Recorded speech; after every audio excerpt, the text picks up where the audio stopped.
The wind tonight hums like breath across a bone flute, soft, low, ancient.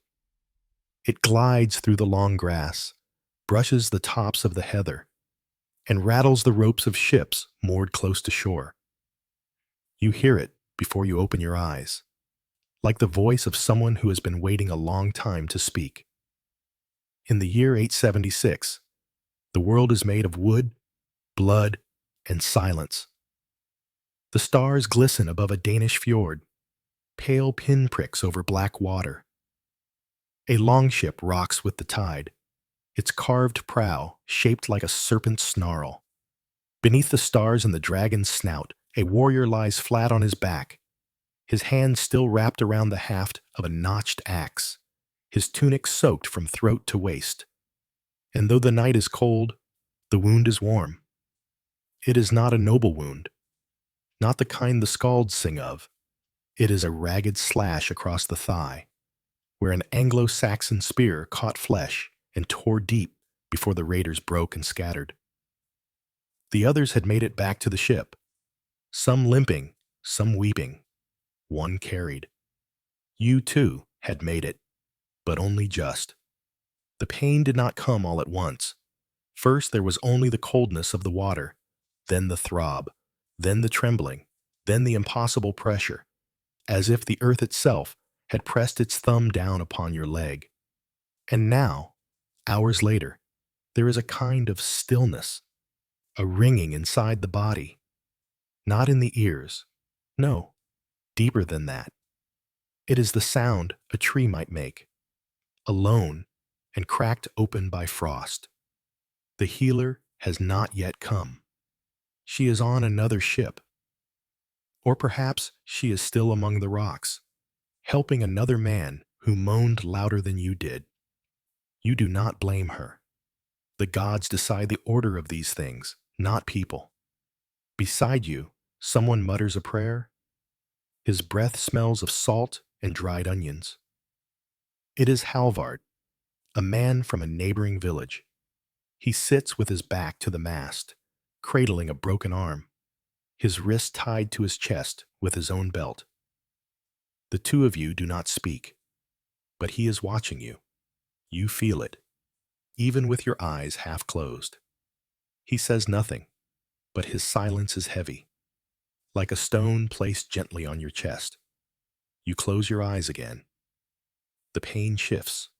It is no longer sharp, but wide, as if your whole leg has turned into a wound. You wonder how much blood you've lost. The thought passes like a low tide pulling against your ribs. Have you ever wondered what it feels like to drift between sleep and pain?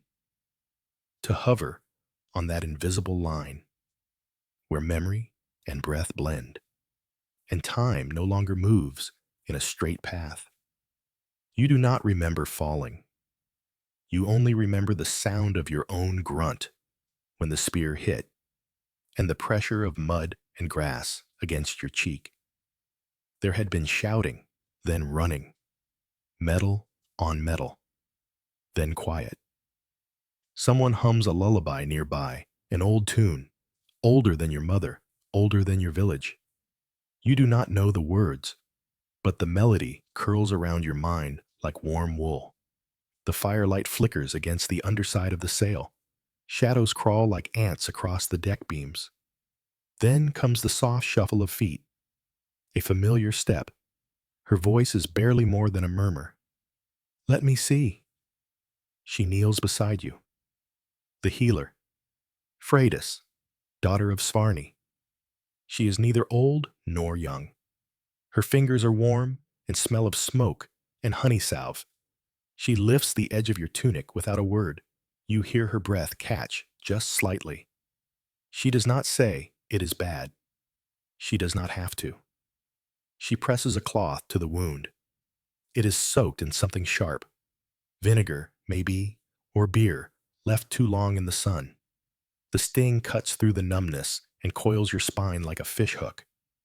You suck in air, then release it slowly. You were taught not to scream.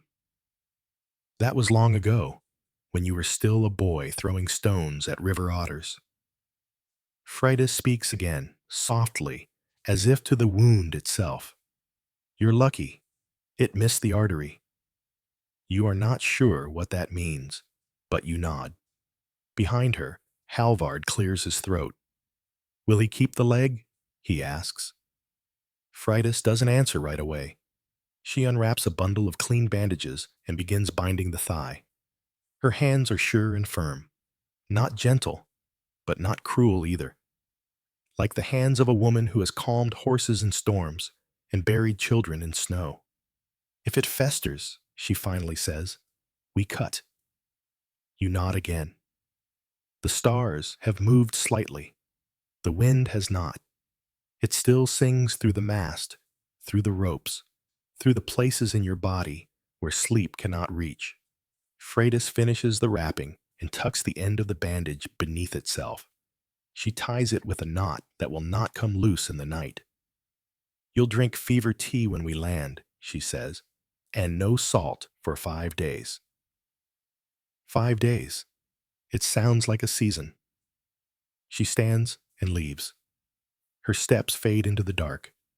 Halvard leans his head back against the wood and closes his eyes. She's good, he murmurs.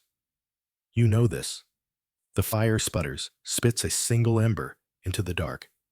It lands near your boot and dies. In the distance, an owl calls. You think of your father. He once told you that being wounded changes more than flesh. It changes how the gods look at you, he said. Once you bleed, they notice you. Once they notice you, they listen, and sometimes they answer. He had a limp in his left leg from a raid near Difflin. A sword cut him down the side. He never fought again. But he sang louder than the others, and he laughed longer. You wonder now if the gods are looking at you. You wonder what they see.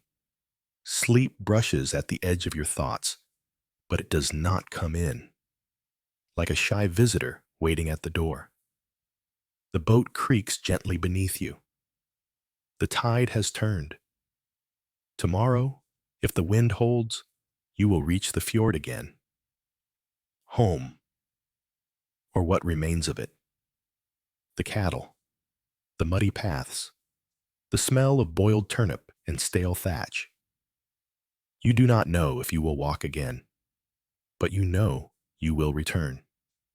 You hold on to that thought like a smooth stone in your palm. Beside you, Halvard has begun to snore. A dry, whispery snore. He sounds like a dog dreaming of rabbits. Your leg pulses. The owl calls once more, and the sound seems closer this time. Or perhaps it is the night that has drawn near. The stars above the ship are different from the ones above your village. And yet, somehow, they feel the same. Your fingers curl slightly. Around the haft of your axe, still warm from your grip.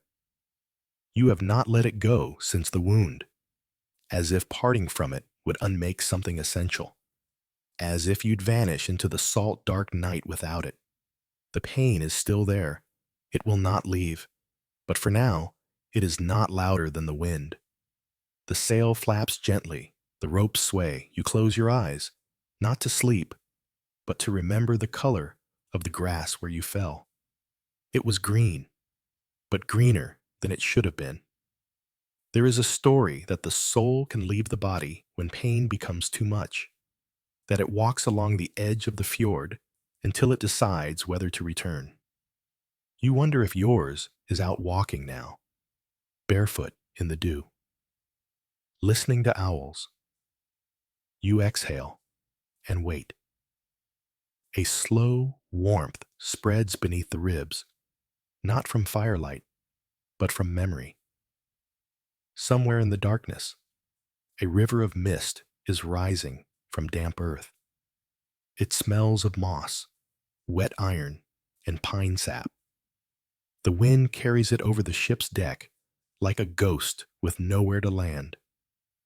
The wound beneath your tunic begins to ache with a dull, grinding rhythm. It pulses not with your heartbeat, but with the turning of the tide. You open your eyes. The sky is gray now, not yet morning, but not quite night. A kind of in-between time, when the sea becomes colorless and the clouds lie low like sleeping animals. You're still aboard the longship, though it has moved closer to the shoreline. The tide brought it in sometime during the early hours. Now, the hull creaks against wet sand and seaweed, gently scraping like a hand across old leather. The sound is strangely comforting. Halvard is gone. Only a dent in the fur-covered deck remains where he had leaned beside you. There are boot prints on the planks. Yours, his, others. Above, the sail flutters. Loose, untied, and in the distance, gulls scream over water, circling something you cannot see. You try to shift your leg, but the pain locks it in place, a sharp warning. Still, you manage to prop yourself up slightly, elbows digging into the cold wood.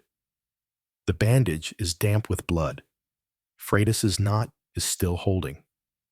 You remember her words. If it festers, we cut. The morning air stings your lungs, not with cold, but with the damp heaviness that hangs before rainfall. You can smell it coming, the thick mineral scent of wet earth that rises before the sky. Breaks open. Something moves on the shore. A figure in a hood, bent beneath a burden. It is not Freydis, nor any warrior. The gait is wrong, careful, deliberate, as though placing each foot with reverence. When they draw near, you see the burden is a sack of dried herbs, bundled and tied with string. A woven cloak flutters at the ankles, thick with dew. It is the old woman from Gotaland. Some called her Ragna goat breath, though never to her face. She was on the second ship, the one carrying supplies and elders too feeble to fight. You had forgotten she was even part of this raid. Her back is crooked, but her eyes are bright, like coals buried in ash. She doesn't greet you, doesn't ask permission. She kneels, opens the sack, and begins pulling out what looks like weeds and bark. She speaks under her breath, words from the old tongue, not Danish, not Norse, but something older, crusted in time like barnacles on driftwood. You don't interrupt. There is something ancient in the way she works. She does not hesitate. Her hands move across your thigh like she's done this 100 times before, maybe 1,000. The bandage comes off. Blood crusts the cloth in dark patches. The wound has begun to puff at the edges, tinged faintly with yellow. She does not flinch. Instead, she chews something bitter between her teeth and spits it directly into the cut. Your spine arches. You let out a sound, a low grunt that slips between your teeth like steam. She glances at you, but says nothing. Then more chewing, more spit, more strange salves rubbed deep into the wound. At one point, she ties a strip of birch bark over the gash. At another, she whistles into a hollow bone and sprinkles powdered charcoal onto your leg like salt onto meat. And all the while, she hums. Not a song you know. Not even a melody, really. Just a sound, rising and falling like wind over stones. Have you ever wondered what it feels like to surrender to someone else's hands? To become more wound than man? To lie still while someone turns your pain into ritual? Eventually, she finishes. She wipes her hands on her cloak and tugs the bandage snug again. You'll keep the leg, she mutters, almost as if annoyed by the fact, but you'll walk like a drunk bear when the rain comes. You open your mouth to thank her, but she's already turned away. Back down the shore she goes, vanishing into the mist as if she were never truly there. The gulls still circle. You wonder, suddenly, what they are after. A body, perhaps? Or meat from one of the horses you had loosed to escape the English blades? Or maybe fish washed up in the night. Gods know the sea gives and takes without reason. A footstep near the stern draws your gaze. Freydis is back. She carries a cup of something steaming, black as pitch. She lowers herself beside you, resting her weight on one hip with practiced ease. "You're still alive," she says. It is not a question. She hands you the drink. It smells of elder bark and something burned. You drink, slowly. It is bitter enough to make your eyes sting. But when the warmth hits your stomach, it seems to slow the pain in your leg, like ice melting over fire. Freydis pulls her braid over her shoulder and begins rewrapping the bandage the old woman had just tied. "Ragna did good work," she murmurs, adjusting the wrappings. "She's mad, but the herbs know her better than they know me." You smile, just faintly.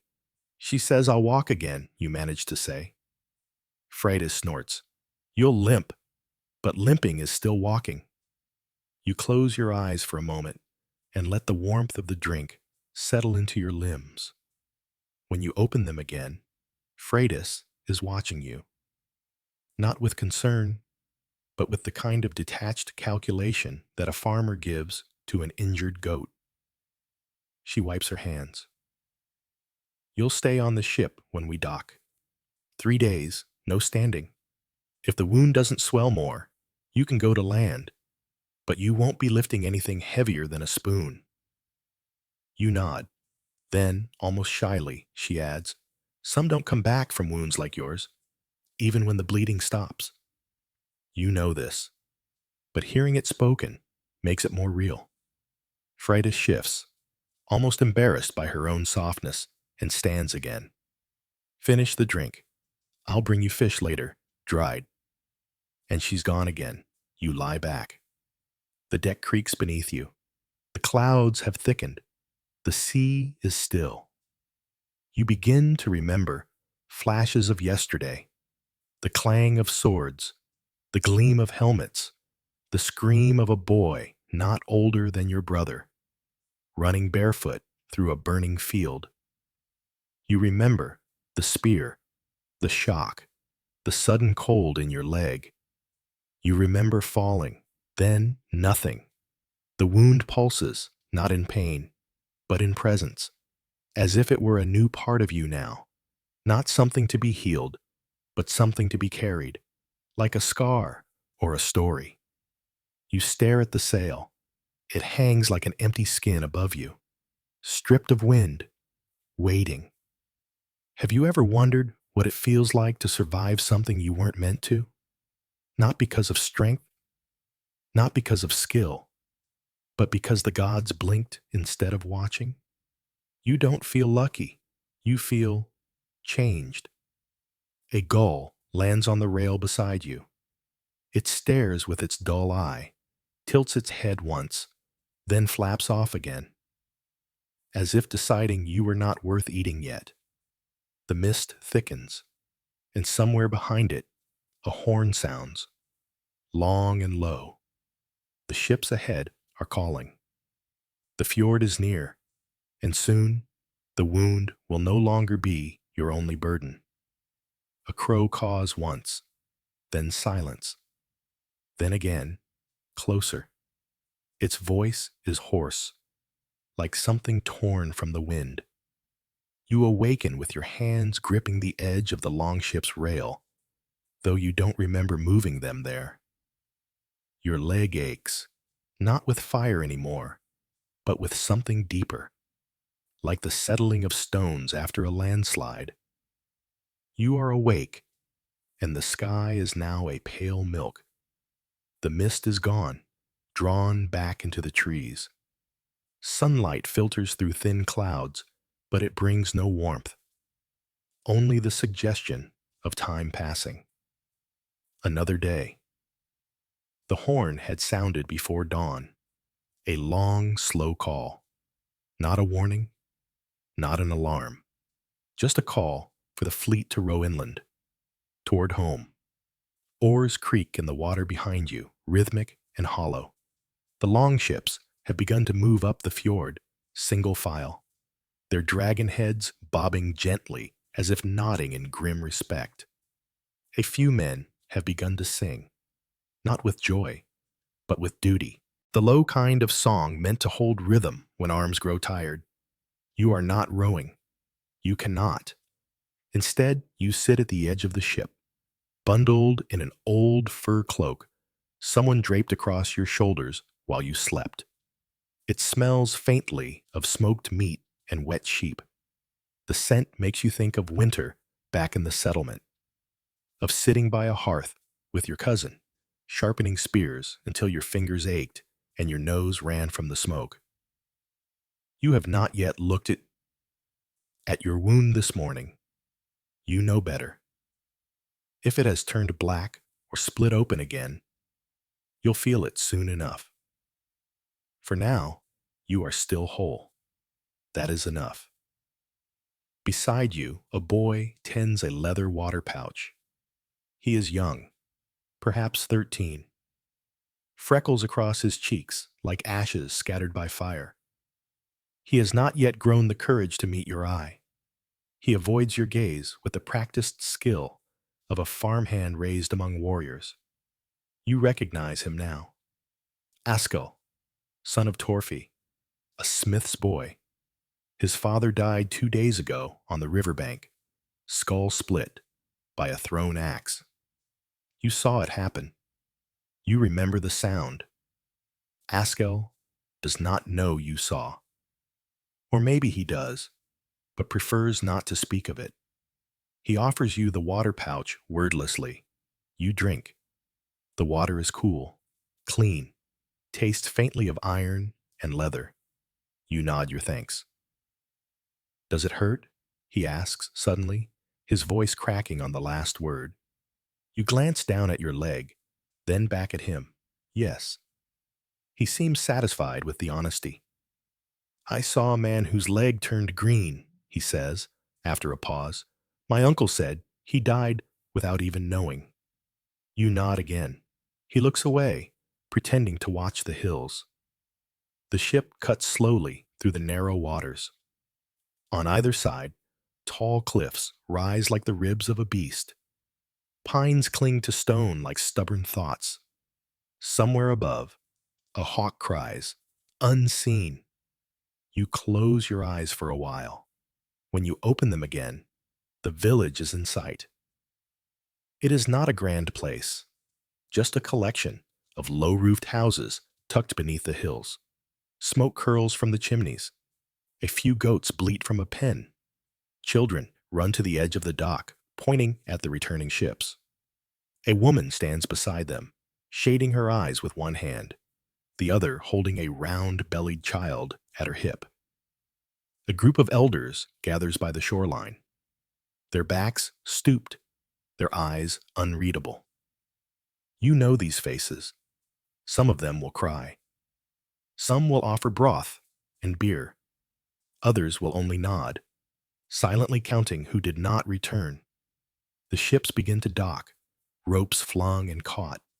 Boots hit wet wood. Voices rise in half-cheered greetings. A body wrapped in linen is carried ashore by 4 men. No one says his name aloud, but those who loved him whisper it under breath. You are among the last to be helped down. Freydis stands beside the gangplank, arms crossed. I told you not to walk, she says, though her hands reach for your elbow anyway. I'm not walking, you murmur. I'm just not lying down. She rolls her eyes, but you see the relief there.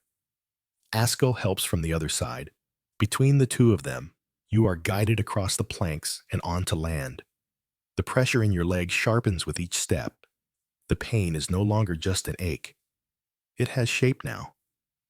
It moves like water through you, pressing against your bones. The others clear a path, not out of reverence, out of avoidance. No one likes to look too long at the wounded. As you pass, you catch a glimpse of your own reflection in a bucket of water.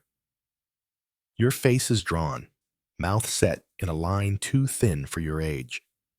Your eyes are shadowed, not from sleep, but from seeing too much too quickly. Someone offers a crutch fashioned from a broken spear shaft. You take it. It's rough, but steady. Your house is near the edge of the village.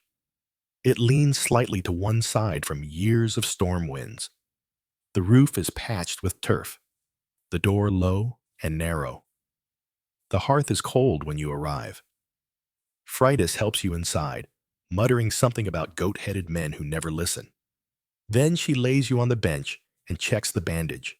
Her fingers are precise, movements clipped and fast. The swelling's less, she says at last. You might be lucky. You close your eyes. Lucky, you whisper. She leaves soon after. No ceremony, just a nod. Time slips. You wake hours later to the smell of broth. Someone has left a pot near the fire. Inside, onions, marrow, bits of dried meat. You eat slowly, every swallow a small labor. The house is quiet, the village quieter. The raid is over. The tally made, the dead mourned or buried, the spoils divided. But something has changed. You know it in your limbs, in the set of your jaw, in the way people speak to you now, as if unsure what you will say, or if you'll say anything at all. You are no longer a whole man. You are a man with a wound, and wounds have weight. In the days that follow, you learn to walk again, slowly, carefully, one step, then another. The spear crutch becomes a cane. The pain becomes a whisper instead of a scream. Children stop asking about the raid. Men stop, offering meat at the fire. You become a shadow among the living, present but quiet. And sometimes, in the night, you wake with the sound of gulls in your ears, or the image of the boy with the thrown axe, or the feel of grass beneath your cheek as the spear opened your thigh. You do not cry, nor do you smile much. You are not broken. You are simply changed. And that, perhaps, is more permanent than death.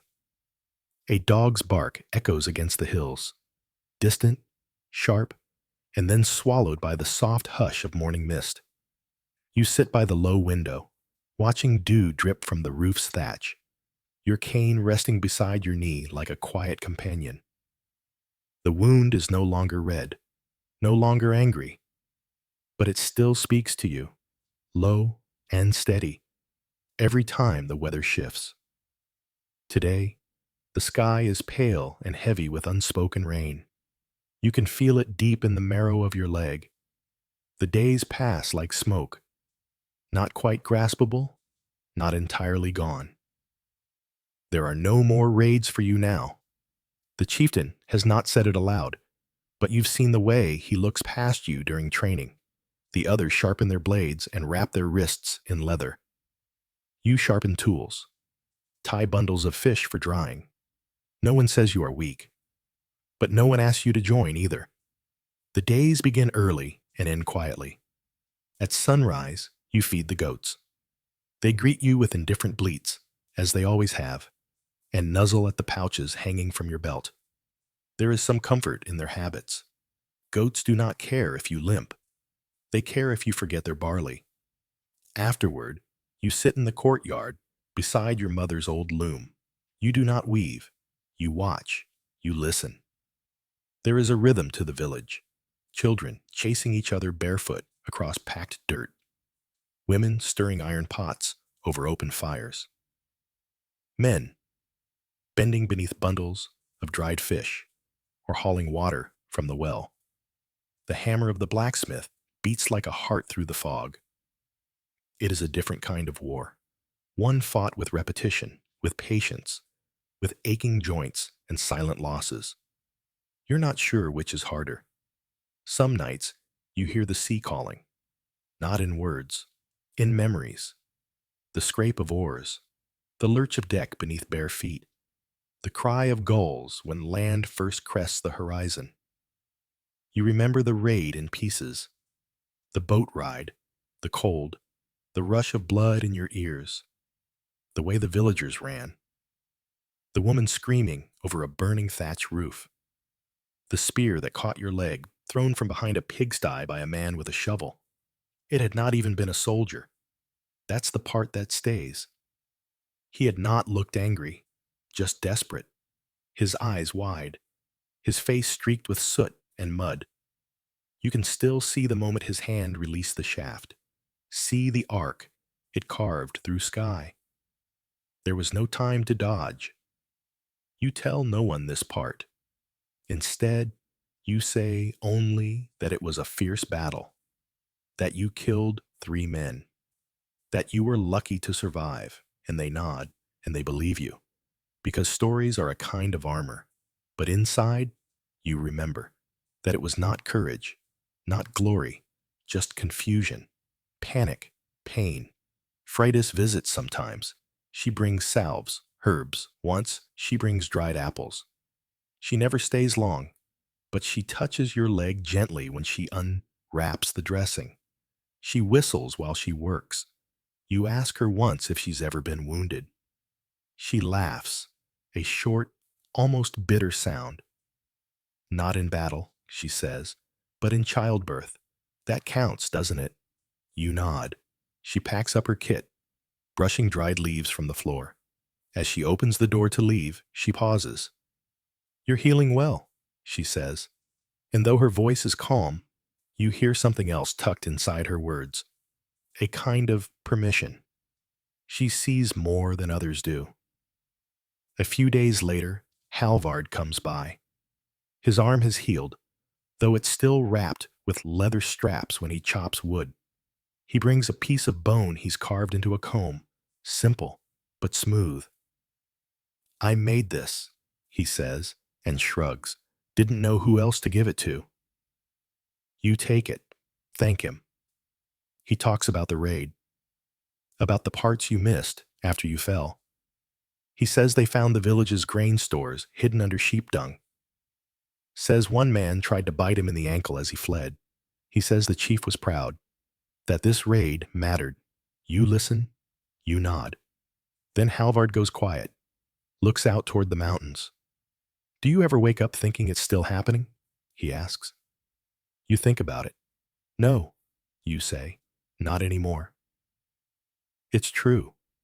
The dreams have shifted. You don't wake with a shout in your throat.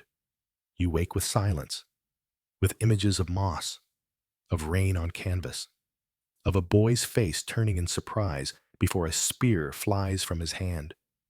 That's the part that won't leave. You never told anyone what he looked like. Maybe 15, maybe less. His boots were too big. His hair stuck up like thistle. You'd wanted to kill him. You'd told yourself you would. If you'd had the strength. But you hadn't. You couldn't even rise. And he had run, vanished behind smoke.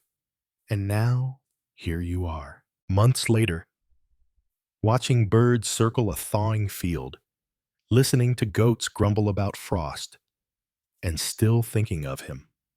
One morning, the chieftain sends a boy to your door. The boats need new sails. The flax must be inspected.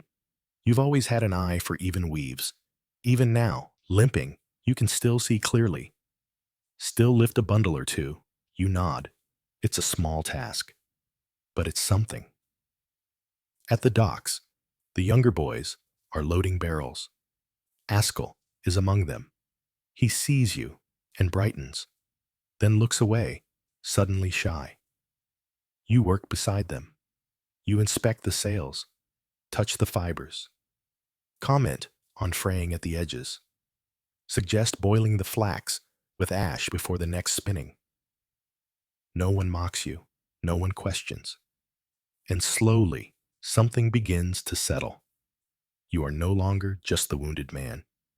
You are the man who came back, the man who knows something about pain and how to carry it without spilling it into others. You start sleeping deeper. You begin carving again.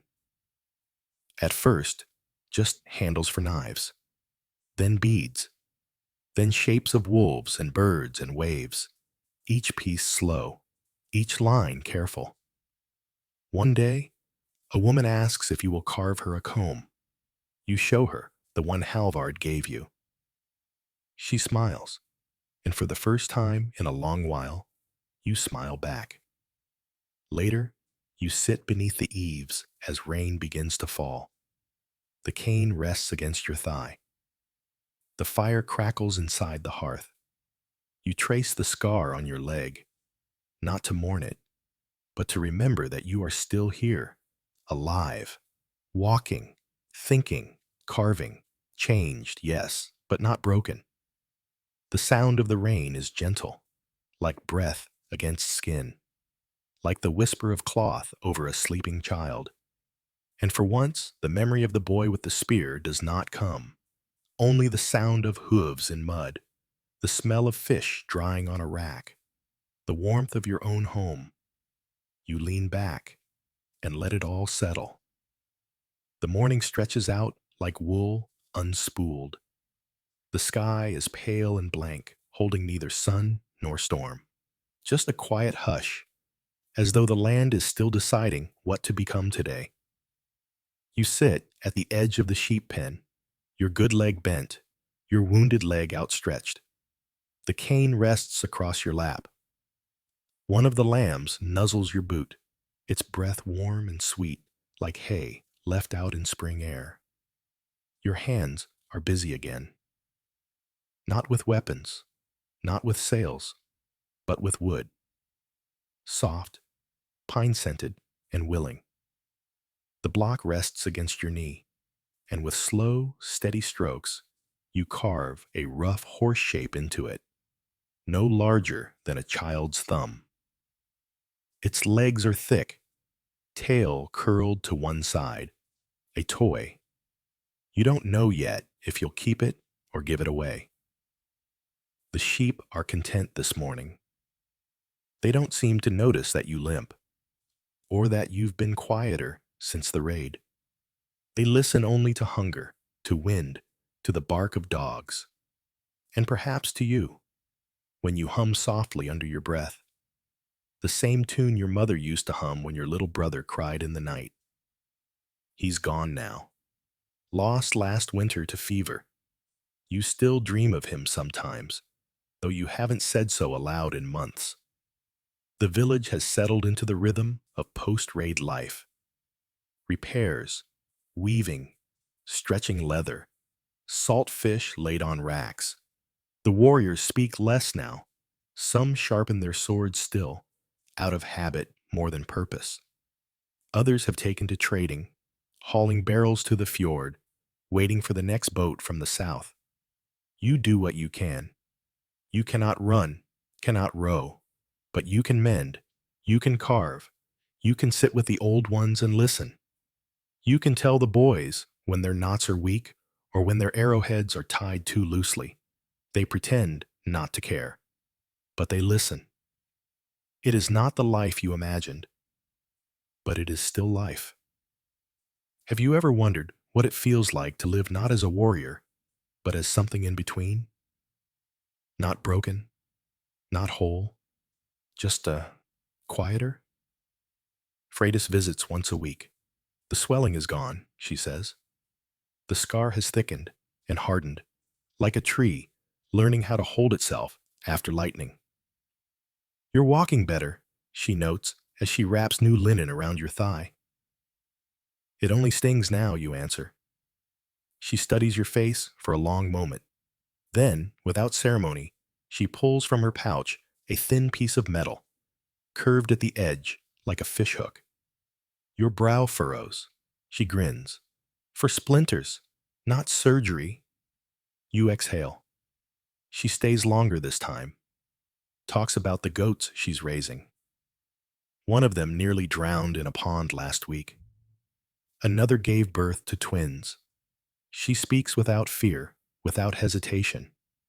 Her presence is calm, grounding. You are grateful she doesn't ask about the dreams. She never does. After she leaves, the wind shifts. The clouds pull apart like wool in a carter's hands, and sunlight spills across the hills. You feel it against your cheeks, faint but real. You walk to the shore that evening. It takes longer than it once did. The cane helps, so does patience. The fjord is still. Its surface is like metal. Your reflection floats in it, older than you expect. Lines around the eyes, a tighter set to the jaw. But your gaze is steady. A boat glides across the water. Silent, except for the dip of oars. It's one of your own. A trader's craft returning from the outer islands. They'll have news, perhaps, or honey, or trouble. You sit on a boulder and let the sea speak. Salt, birdsong, the slow beat of waves against stone. And there, just beneath the breeze, comes something softer. A memory, barely breathing. It is the day after the wound, still on the ship, Freydis pressing down on your thigh, trying to stop the bleeding. Halvard whispering something about his son's name. Ragna, chewing bitter herbs with broken teeth. All of it, one long moment, folded now into a scar. You reach down and touch it. It does not hurt, not in the way it once did. Back in the village, a horn sounds. One long, low note. Supper. You stand, slowly. The cane clicks against stone. The lambs will be waiting, and someone will ask after the combs you've been carving. You made one yesterday with a braid pattern your grandmother used to wear in her hair. You're not sure why it came back to you, but it did. Each night is colder now. The first frost has come early. You feel it in your leg long before you see it in the grass. The pain returns some evenings, not as a roar, but as a whisper. It comes when the fire is low and the house is too still. When the bones remember more than the mind wants to. That is when the dreams come, not of battle, but of what came after. The walk back to the boat. Freydis's hands. The boy with the two big boots. He is the clearest. You don't see his face anymore. Only the way he turned when you fell. The way he didn't run right away, just stood there, staring, as if he didn't understand what he had done. And maybe he didn't. You were supposed to kill him. That's what everyone said after. If you had gotten up, if you had caught him, but you hadn't. And now, months later, you wonder where he is, if he made it home, if his village was burned, if he remembers you. He probably doesn't. You remember him enough for both of you. One night, Halvard brings beer. Strong, dark, and sharp. You sit by the hearth and drink in silence. Then you talk. Not of the raid, but of the quiet. Of how strange it is to come home and find things unchanged, even though you are not. He nods. I thought the wound would be the hardest part, he says. But it wasn't. What was? He hesitates. Waking up without the fire. You know what he means. There is no fire now, not like before, only smoke. But you've learned to live with smoke, to breathe it, shape it, carve it. You've learned to listen to your body, not just command it. You've learned that pain is not always a thing to fight. Sometimes it's a thing to carry, and sometimes that's enough. The first snow comes quietly. No horns, no wind, no warning. You wake to find the world muffled in white. The rooftops wear a dusting like flour sifted over bread. The goat pen is still. The trees are bare bones, sharp and black against the gray-white sky. Footprints trail toward the fjord and vanish beneath the silence. You step outside with care. The cane sinks slightly into the snow. Your leg is stiff this morning, worse than yesterday. But there's a rhythm to the stiffness now. You know how to lean with it, how to breathe past it, how to walk without fighting every step. Winter has a way of simplifying things. You make your way down the path toward the main hall. Smoke rises from its chimney. That means broth, heat, people, laughter, maybe, if the mead has been passed around. As you walk, the snow begins to fall again. Lightly, like ashes from a cold fire. It catches in your beard, in the folds of your cloak. The cold doesn't sting the way it used to, not since the wound. Now, it settles deeper, like an old memory behind the ribs. Inside the hall, the warmth hits your face first. Then the scent, fat from last week's pig, boiled onions, wool soaked in wet feet. Men sit shoulder to shoulder on the benches, hands curled around cups, breath clouding above their heads. Someone waves you over. Halvard, he's carving again. Handles, beads, the occasional whistle for a child. You sit beside him, and he nods, handing you a small block of spruce. Try the grain on this one, he says. You take it. Turn it in your hands. The wood is smooth but tight, good for detail. You pull your small blade from your belt and begin to work without speaking. This is how it's been. Quiet moments, hands busy, words only when needed. Someone claps a rhythm on the table nearby. A drinking song begins, half sung and half mumbled. You remember the words, but you don't join in. Not yet. Not today. You shape a wolf's head into the block. It's not perfect. The snout is slightly too wide, but the eyes are steady, and the ears curve back like wind-blown leaves. You don't know who it's for. It doesn't matter. The music dies down. The fire crackles. Outside, snow continues to fall. Oh. Have you ever wondered what it feels like when your body no longer belongs entirely to you? Not just from pain, but from memory. From knowing where you broke and how long it took to come back together. You feel it most when you sleep.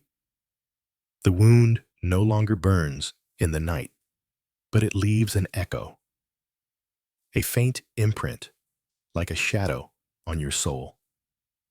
Some nights, you dream you're still on the ship, still rocking with the waves, still clutching the axe handle, even as your leg bleeds into the planks. Other nights, there are no images, just the weight of silence. You've come to respect that silence. It teaches more than shouting ever could. Later that week, the chieftain sends for you, not in public, not with a call to arms, just a boy at your door, breathless, telling you to come when you're able. You go. His longhouse is unchanged. Shields hang along the walls. The fire burns low but steady. The chieftain sits with his fingers steepled, staring into the flames. You've healed well, he says, though he doesn't ask you to sit. You nod. Word came from the northern coast, he continues, a small settlement. Saxon traders mostly, poorly defended. You say nothing. We'll raid in spring. He waits, as if expecting you to ask something. You don't. Finally, he says it. You won't be going. You nod again. He frowns. No protest? I can't run, you reply, and I can't row. Some go just to stand guard on the ship. I won't be much use if there's a fight. The chieftain leans back, studies you. You've changed. I've seen more. He considers that, then gestures toward the hearth. Then stay, he says. Keep the home fires. Teach the boys to hold a blade. Carve the mast when we return. It is not exile. It is not pity. It is a kind of welcome. A new place among them. You leave with no bitterness in your heart. That night, you sit by your fire, carving a new shape into birch bark. It is not a warrior this time, not a ship. It is a face. A boy's face. not quite finished. The brows drawn in confusion, the mouth half open, the eyes wide and unsure. You do not name him, but your fingers remember. Spring comes slowly. The wound still aches in the morning, but it no longer rules your days. You plant onions. You smoke fish. You help raise a roof beam after a storm wind snaps it. The children ask to see your carvings. You give them freely. A bear for the youngest, a fox for the boy who never smiles. You see Freydis once more. She brings dried elderflower and asks nothing. She sees your leg and nods, satisfied. You've done well, she says. You offer her a carved figure in return. It's a goat, nose lifted like it's about to bleat. She laughs for the first time in months. I'll name her after you, you say. Then she'll be a stubborn one, she replies, and leaves with the goat in her hand. By midsummer, the raiding ships are gone again. The fjord is empty, quiet. You stand at the shoreline and watch the horizon. Not with longing, but with memory. Your cane taps the stones behind you. You shift your weight. The breeze is warm against your face. The scar beneath your tunic pulls just slightly, enough to remind you it's there. Enough to remind you that it matters. You did not die. You did not win glory. But you are still here, and some days, that is enough. A raven calls from the roof beam before dawn. Its voice cracks the silence like an old branch snapping beneath snow. You wake slowly, not startled, just aware, like a deer lifting its head in the middle of a dream. The fire has burned low.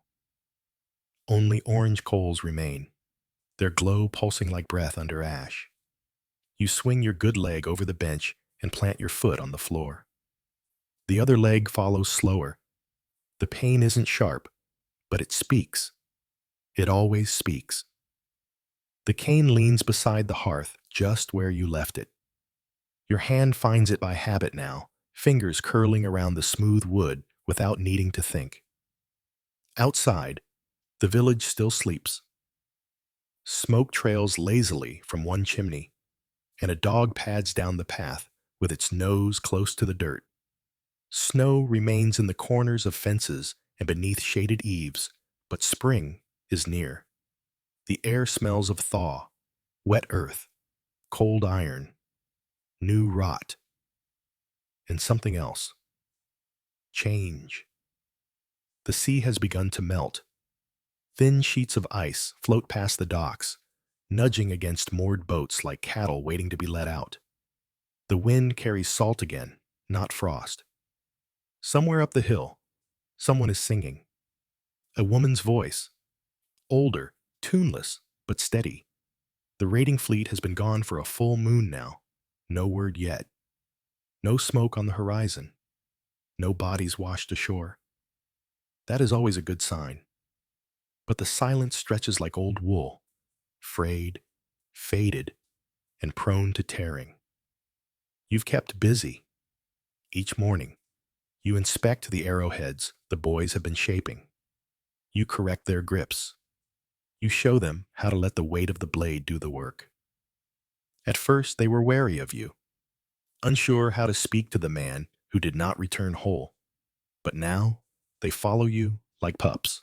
They ask questions, bring you scraps of wood for carving, and fight over who gets to carry your basket of tools. One of them, Eagle, son of Ottrig, says he wants a scar, like yours, when he grows up. You tell him no, he doesn't. He laughs anyway. Have you ever wondered what it feels like to teach others what nearly killed you? To pass on the very thing that changed you, not with bitterness, but with care? It's strange, but not unpleasant. The wound has shaped your days now. There is a rhythm to it, a way of sitting, a way of rising, a way of resting your hand on the bench before you rise, just so your balance doesn't betray you. Your body has learned to work with the pain, not against it. At night, you sleep deeper than you once did. The dreams still come, but they are quieter. The boy with the two big boots no longer turns to look at you. He runs, then fades. Sometimes you wake with your hand on the scar, not clutching it, just feeling it. Freydis calls it ghost warmth. She says the body remembers pain, even when the flesh has forgotten. She visits less now, but when she does, she brings things. Mushroom-dyed wool, bitter tea for the joints, dried seaweed she says will help with winter lungs. You're managing, she says one day. I'm here, you reply. It is enough. One morning, as you are oiling your knife handles by the hearth, a knock comes. It's Halvard. Behind him stands a man you do not know. Younger, broad-shouldered. His hands are covered in ink and dye, a scald. They want you at the hall, Halvard says, voice even. They're writing the tale of the raid. They want the names. You don't move right away. The knife in your hand shines softly, its edge reflecting the fire. Whose names? You ask. The fallen, the wounded, those who turned the tide. I didn't turn anything. You bled, Halvard replies. That's enough. You rise slowly. You dress without speaking. And you walk to the hall with your cane tapping the earth, in rhythm with your thoughts. The scald has laid out strips of cured calfskin. Ink pots rest beside the parchment, made from boiled oak galls and rusted iron. He asks questions, not unkindly. He wants your age, your father's name, your village, your wound. He writes as you speak. His quill scratches softly, like wind in dry grass. You do not embellish. You do not lie. You tell them where you stood, where you fell. You say you saw a child throw the spear. You say the boy looked surprised. You say you couldn't rise afterward, and the mud was cold, and someone stepped over you without seeing your face. The scald pauses, looks up. Do you want to be remembered? You look at the fire. I want to be honest. He nods and writes. Afterward, you step outside. The air has warmed. Sap runs in the trees. The fjord is open again, dotted with ducks and gulls. The scald's words will travel far, on vellum, on tongue, on song. Your name may be known in places you'll never see, but you don't care about that. You care that the boy with the two big boots was real, and that you lived, and that sometimes living quietly is harder than dying loudly. That evening, the youngest children come to your door. They bring you a fish, small, but fresh. They say it's a gift. You ask what for. They say for teaching Egil how to throw. You let them in, feed them broth. Tell them the story of the fox who outwitted the storm. They laugh, full and loud, and for a while the wound disappears. Not the scar, not the ache, but the wound, the part that still bleeds beneath thought. That night, you sleep without dreams. Just breath, just firelight, just peace. There is a quiet that lives in the space before dawn, older than speech, deeper than dreams. It settles like a pelt across your shoulders as you sit on the small hill behind the village, watching the first rays of light stretch across the fjord. Mist clings low to the water, pale, shivering. It hides the line between sea and sky, as though the world hasn't yet decided which is which. Your cane rests beside you, the carved handle warmed by your palm. Beneath your tunic, the scar tightens slightly in the morning chill, pulling like a warning. You shift your weight, breathe deep. The air smells of damp moss and pine sap, with a hint of ash from the night's coals still smoldering below. You didn't sleep much, not from pain, from thinking. The fleet returned yesterday. Low horns echoed across the fjord at dusk. and the whole village poured toward the water line. Boots thudding on frozen paths, children racing ahead, women holding their shawls against the wind. You were among them, standing at the edge, waiting and watching. 23 ships had left. 22 returned. The last one lost to a storm, they said. Somewhere north of Lindisfarne, 2 days of thunder, sleet, and wind that tore the sail clean from the mast. No bodies, no cargo, just swallowed. And yet, the others returned with spoils. Cloth, dyed the deep blue of southern monks, leather-bound books none could read, brass candlesticks, and chains of coin. Some bore wounds across the face. Others carried memories deeper than steel. One man came back without a tongue, but none returned with the fire in their eyes that you remembered from your first raid. Something in them had dimmed. Or maybe it was you who now looked with different eyes. Last night, the hall rang with celebration. Scalds sang. Mead flowed. The chieftain raised his cup and named the warriors who struck first blood. You stood near the fire, a silent shadow, not unwanted, but not part of the blaze either. Halvard found you there, his beard thicker now, a thin, new scar crossing one cheekbone like a streak of ash. He clapped you on the back. "We remembered you," he said, "told your story, the boy with the spear." You nodded, offered a thin smile, but said nothing. Because deep inside, you still remember the boy's face, not as legend, but as truth. This morning, with the village still heavy in sleep and the mist hiding the water's edge, you let yourself speak aloud, just once. "Are you alive?" you murmur. The words vanish into the fog. A few birds call in the distance. One gull, 2 crows, a pair of finches hopping on the stone wall behind you. No answer. But still, you feel it. The shape of that question, lingering in your chest like a pebble under the tongue. Have you ever wondered what it feels like to survive something, then live long enough to see it turned into song, into verse, into glory, and to know that none of it sounds the way it truly felt? The cold mud, the splinter of bone, the sound of someone else's blood dripping on your boot, the stillness after pain when you aren't sure if you're dying or already dead. That's the part they never sing. That's the part you carry. You watch as a group of boys runs along the shoreline below, barefoot despite the cold.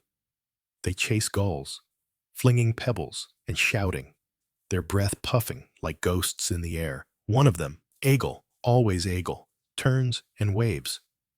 You raise your cane in return. There's talk of another raid. Summer, perhaps, farther west. The chieftain speaks of a town built of stone, guarded by priests and prayers, easy to burn, easier to sack. You will not go. No one has asked. The silence of that decision has wrapped around you like a second skin. Not cruel, not pitiful, just accepted. But in that space, something else has grown. You are no longer counted among the fighters, but you are seen. Children bring you their broken toys. Women ask for carved spoons and prayer beads. The boys beg stories. Even the elders nod now when they pass.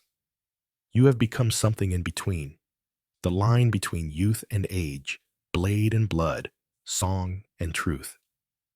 And in the evenings, when you sit by your fire with a chisel in hand, the pain feels less like a punishment and more like a memory being shaped into something useful. Yesterday, you carved the prow of a ship into a length of driftwood, not a real one, just a miniature. You gave it to Askell, the smith's boy, who had waited outside your door without knocking. He took it with both hands and said, I'll name it after you. You told him ships need better names than that. He grinned. The sea ice has melted now. Boats move freely through the fjord. The traders are preparing for their first crossings. Some speak of Iceland, others of Orkney. A few whisper the word Vinland, though no one claims to know where it lies. The world is still moving, and so are you. Slowly, but still. By midday, the sun has burned through the mist and the sky shines pale blue above the trees. You make your way down the hill, each step careful, the cane steady under your palm. At the edge of the village, Freydis waits. She stands by her goat pen, arms folded, her braid caught in the breeze. "You've been out early," she says. You nod. "Watch the fog melt." "You always did like ghosts." "They're quiet." She smiles, not mockingly, just enough to soften her eyes. "You're walking better." "I talk to the leg," you say. "Sometimes it listens." Freydis squints toward the fjord. A bird circles, then dives. "The fleet brought back iron, cloth, gold," she says, "but nothing worth half as much as peace." You nod again. She understands. "Come by tonight," she says. "I'm making stew. Bring one of your stories." Then she turns away to her goats, muttering curses at one of them nibbling her boot. You smile, and for a moment, the boy with the two big boots is gone. Not forgotten, just quiet. Folded into a part of you that no longer bleeds. That night, as stew simmers over the coals and children curl up beside the fire, you begin your story softly. Not of battle, not of glory, but of a hill above the mist, and the silence that speaks louder than song. The sun hangs low behind the treetops, its light soft as brushed wool, spilling golden across the rooftops and down the winding path that leads from the pastures to the village square. You stand beside the drying racks, rubbing oil into the grain of a carved comb. The wood is dark elm, smooth under your fingers, the scent earthy and warm. Around you, the day winds down. Chickens scratch lazily at the dirt. Children chase each other with sticks. And somewhere behind the longhouse, a man sings off-key as he splits kindling for the hearth. The village has settled into its post-raid rhythm. Each person slips back into their place as if the ships had never left. Except, of course, they did. And some who left did not return. The names were spoken at the spring gathering 3 days ago, called aloud in front of the standing stones beyond the ridge. One by one, the skald's voice steady even when the mothers wept. You were there, leaning on your cane, the scar under your tunic stiff in the cold morning air. You said nothing, but you listened. Halvard stood beside you, arms crossed. He lost a cousin. He didn't cry. He didn't have to. His jaw was set like the edge of a sword. And after the last name was called, there was silence. A silence you know well, not absence, not emptiness, just space. Room for the ones who didn't return. After that, the village moved on, as it always does. But for you, something shifted. You've begun waking before the birds now, not because of pain, not even from memory, but from a restlessness, a kind of stirring. You do not long for the sea. You do not dream of battle. But something inside you is beginning to pull against the edges of this small life, not to leave, but to shape it. More and more, the boys come to you. They bring their dull knives, their crooked arrow shafts, their cracked axe handles, and you show them how to fix what they thought was lost. You tell them the crack is not the end, it's the beginning of knowing where the strength must go. They don't always understand, but their hands remember even when their minds do not. Freydis has noticed. She came to your house yesterday not to check your wound, but to ask for a carving. For the new child, she said. She'll be born this summer, if the gods are kind. You asked what kind of carving. She shrugged.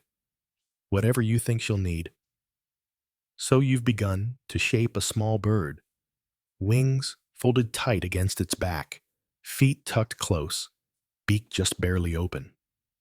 You don't know what kind of bird it is, only that it looks ready to fly, even if it never does. Have you ever wondered what it feels like to heal into something new? Not to return to what you were, but to become something different entirely? It's not like mending a rope. It's more like building a fire with damp wood. Slow, patient, never certain it will catch. But when it does, it burns warmer than you remembered. You've begun to teach the girls as too. Some come with rough hands from helping their mothers. Others come shyly, afraid to ask questions, but full of hunger for knowledge. You teach them how to knot thread for fishing nets, how to cut leather without tearing the grain, how to press warmth into the bones of a carving. It feels right. You, who once broke bone and bled into foreign grass, now shape quiet tools for hands smaller than your own. One evening, Askell knocks on your door. His hands are stained with soot, his cheeks flushed from running. My mother wants to know if you'll help with the naming stone, he says. You raise an eyebrow. She said you carve straighter than anyone else. You follow him past the pasture, through the tall grass, to a small clearing near the edge of the woods. There, a round stone waits, flat-faced, half-buried, the surface cleaned and rubbed with oil. It's for his father, the one who died in the raid. You remember him, a quiet man, always laughing with his eyes. Askell hands you a bone chisel. She wants his name deep, he says, so it doesn't wear away. You nod, kneel, begin. The letters come slowly, carefully, each one pressed into stone with a patience born of pain. You do not rush. You do not speak. You do not flinch when your leg protests. When it is done, you dust off the powder, blow gently across the grooves. Askell kneels beside you. Thank you, he whispers. You put a hand on his shoulder. Now it's your turn, you say. You'll carry it. You don't have to carry it all at once. Just one breath at a time. He doesn't reply, but he leans against you for a long while before you walk back together. That night, you dream of the sea again, but this time, the boat is empty. No sails, no crew, just the wind and the water and a soft song carried on the tide. You wake with tears dried on your cheek, not grief, not sorrow, just release. The wound beneath your tunic does not ache. It hums, like something asleep, like something resting, like something finally at peace. The summer sun filters down like honey through pine needles. You sit beneath the old tree by the brook, its roots gnarled and wide like the fingers of an ancient hand gripping the earth. Your cane rests beside you. The scar on your thigh is warm, tight, but not unkind. The kind of pull that reminds you you're still alive. Across the brook, goats bleat lazily. One tries to climb a boulder and slips with a clatter. The others ignore him. A swallow swoops low over the water, brushing the surface with its wings. You've always liked this spot, even before the wound. It's quiet here, the kind of quiet that doesn't ask anything from you. Beside you, Egil sharpens a blade. He's no longer the smallest of the boys. His shoulders are starting to widen, his hands surer. He doesn't ask you to help as often anymore, but he still comes. Still sits near you when he works. Still glances at your fingers now and then, measuring his movements against yours. He doesn't talk much. Not anymore. He's learning what you learned. The difference between ace and unknowing. You think I'll be chosen next season? He asks suddenly, without looking up. You know what he means. The next raid. The chieftain has been whispering of a far journey, eastward, across rivers and into forests so thick the sun disappears for days. The kind of place where the trees speak in a tongue only owls understand. You look at Eagle for a moment. His jaw is tight, his brow furrowed, not in anger, but in waiting. You're not ready, you say. He doesn't flinch. But you will be, you add. He nods. And that's enough. You know he wants to go, wants to prove himself, wants to return with stories and scars and spoils. You remember that feeling. When your blood ran too hot for reason and your bones felt built for war. But Eagle is not just a blade in waiting. He is something more. You've seen it in his eyes when he helps the others, in the care he takes when fitting a handle to a blade, in the way he watched you carve the name into the stone for Askel's father. You've begun to think about what comes next. Not for you, but for the ones like Eagle, the ones who will step into the fire, while you now sit by the hearth. Have you ever wondered what it feels like to become a memory while still living? Not as a ghost, but as something passed from hand to hand, words, teachings, a carved figure in a child's pocket? The Scalds came again last week. They brought copies of their stories, parchment bound with leather straps, the names of the raid etched in runes, dark with soot and resin. Your name is there, but so is something else.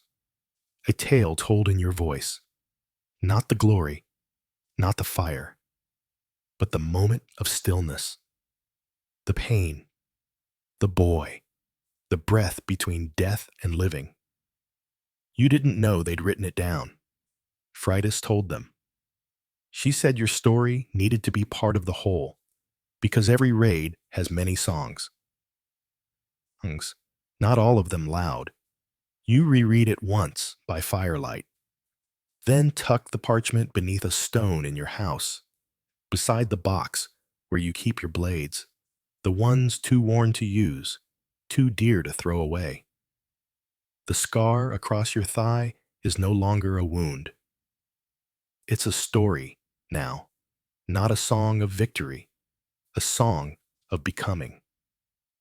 And sometimes, becoming takes more courage than conquering. This morning, a girl came to your door, small, barefoot, hair in a braid so tight it made her eyes stretch wide. She held out her hand. My brother says you carve birds, she said. You nodded. She didn't smile, just waited. You gave her the one you'd been shaping the night before. A little finch, wings close, eyes round and calm. She took it, looked at it, and said, He told me you have a broken leg. You smiled. Not broken, just slower. She considered that, then nodded, and left without a word. You sat for a long time after, not sad, just still. There is something about children, the way they carry questions in their eyes instead of their mouths, the way they see without needing stories to make it real. You know you are changing again, not healing. There is no more healing to be done, but softening, turning inward, not away from the world, deeper into it. Freydis says she feels it too, in her joints, in her breath, in her need to plant herbs instead of gather them wild. She visits less now, not because she's forgotten you, but because she knows you no longer need her to hold the wound for you. You're holding it yourself, not as burden, as offering. Have you ever wondered what it feels like to walk through your village and no longer be asked when you'll fight again? To simply be enough? One night, Halvard tells you he's thinking of leaving, heading south, to the markets near Hedeby, maybe farther. Says he wants to see what the world looks like beyond the fjords. You ask if he'll return. He shrugs. Don't know. You don't ask him to stay, but you give him a carving. A bear, heavy-footed, head down. To remind you to listen to your steps, you say. He doesn't speak, just grips your shoulder for a long moment, then walks away into the dark. You sit at your door and watch the stars rise, your cane leaning beside you, the firelight flickering across the wooden carvings that line the shelf. And for the first time in many seasons, you feel no ache in your leg, only quiet, and a slow, steady rhythm in your chest, like the tide, like a heart, like the sound of something finally coming home. The sky is gray this morning, though not with storm. It's the kind of gray that feels worn smooth by time, like the surface of a river stone. A soft, even light covers the village. No shadows, no sharpness, just stillness. You move slower on days like this. The wound doesn't scream, but it hums. A low, deep ache, like something stirring far beneath the earth. The kind of pain that's less about the body now, and more about memory, about weight. The young ones are at the river today. The older boys showing the younger ones how to shape hooks from bone, how to tie bait so it doesn't slip free in the current. You stand near the tree line, watching, your cane planted firmly in the dirt. You don't need to speak. They've learned when to ask and when to listen. Egil glances your way now and then. He's good at hiding it, pretending he's focused on the line, the hook, the small ripple of fish under the surface. But you can feel the question pulsing from him. He's waiting, not for instruction, for permission. To go, to fight, to be chosen. You haven't spoken of the coming raid, neither has he. But the pull is there, in both of you. Have you ever stood on the edge of something, knowing you would not cross it, but still felt the wind blowing from the other side? That's what today feels like. After a while, you leave the river and walk the long way home, past the stone where you carved Askel's father's name, past the smokehouse, past the spot where you once fell, trying to cut a log too heavy for your recovering leg. It's still there, that log, now split and stacked by someone else. It reminds you how far you've come and how far you no longer need to go. You sit by your fire, carve, think. Freydis arrives around midday, carrying a pouch of dried berries and a folded cloth wrapped around something heavier. She doesn't knock anymore. Have you eaten? She asks. You gesture to the pot. Stew. Is it edible? Mostly. She grunts and sits beside the hearth, warming her hands. After a while, she unwraps the cloth. Inside is a piece of bone, wide, curved slightly, smooth. Should be enough for one comb, she says, or two if your hands are careful. They're always careful, except when you're peeling turnips. You chuckle. That was one time. Freydis looks into the fire. Her eyes are sharp, always watching. He's going, isn't he? She says quietly. You don't ask who she means. You nod. Soon. She shifts, rubs one hand across the old scar on her shoulder. She earned it pulling a man from a river when his boat overturned in spring thaw. He's not ready, she murmurs. He thinks he is. Do you? You don't answer right away. You trace your thumb across the carved edge of the stool beside you. Then say, he'll learn, like we all did, one way or another. Freydis closes her eyes. I stitched too many boys back together last year, she says. Some didn't stay stitched. You say nothing. The silence is enough. Before she leaves, she hands you a pouch of herbs. For sleep, she says. You haven't been dreaming.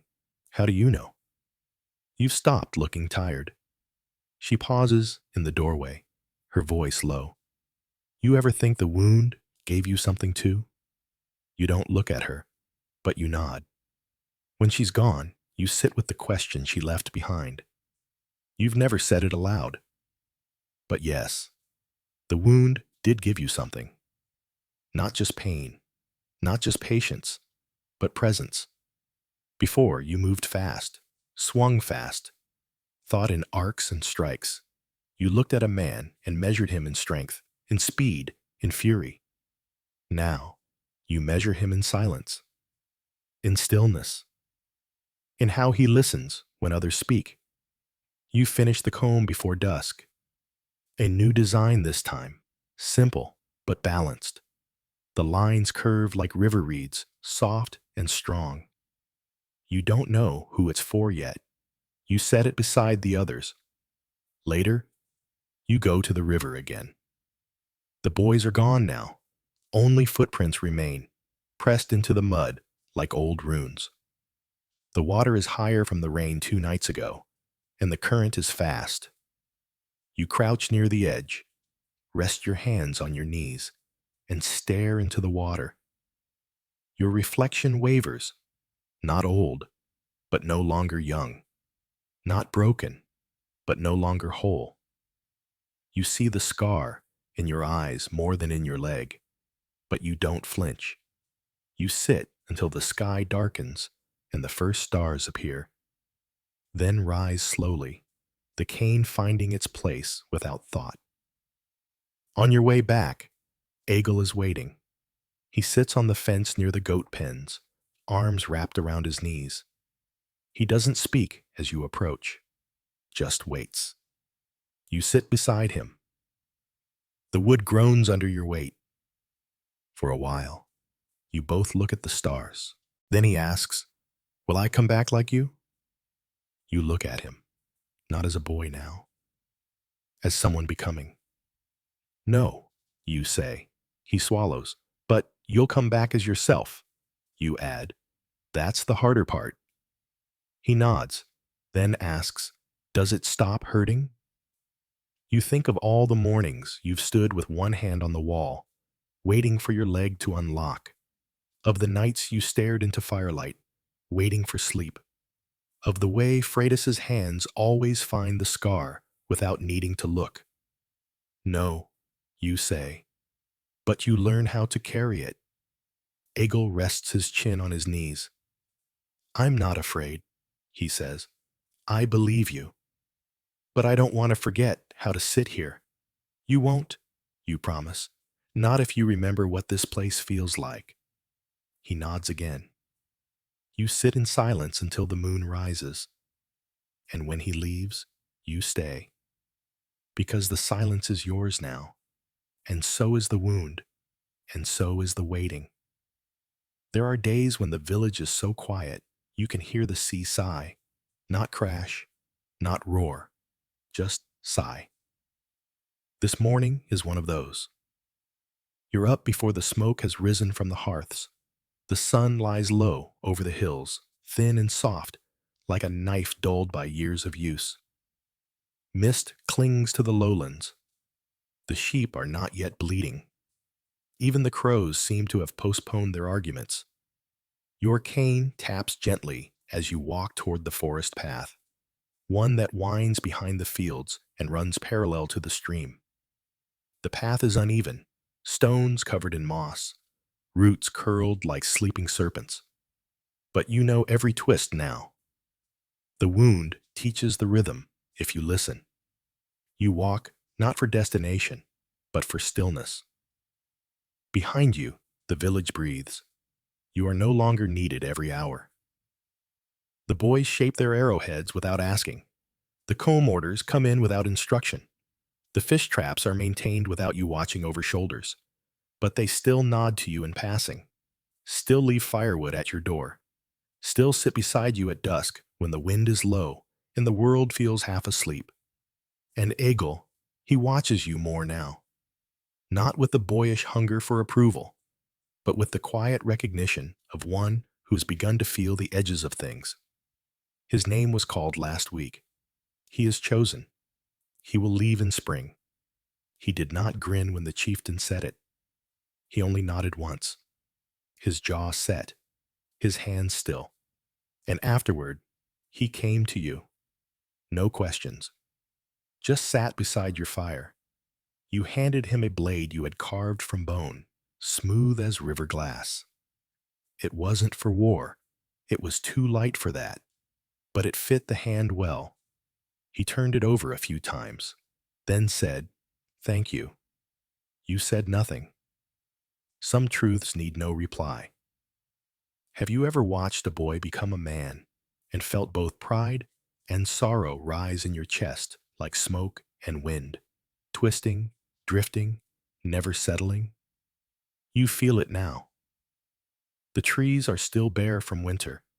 Buds form on the tips, but they do not yet dare to open. The ground is cold, but no longer frozen. Small tracks cross the mud, foxes maybe, or hares. You kneel at the stream. Slowly. The leg complains, but not like before. The pain has grown old with you. Predictable, manageable, almost companionable. You dip your fingers in the water. It bites, sharp and clean. You think of the day you fell, the blood in the grass, the press of your axe against your palm, the boy's face, the sky. You think of the way your world stopped moving for a time, and then, slowly, started again, but not in the same direction.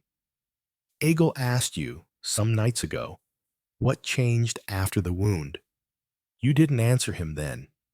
You weren't sure how. Now, with your fingers in the water, you find the words, not spoken aloud, just shaped inside your breath. I stopped running, you think, not just with my legs, but with my mind.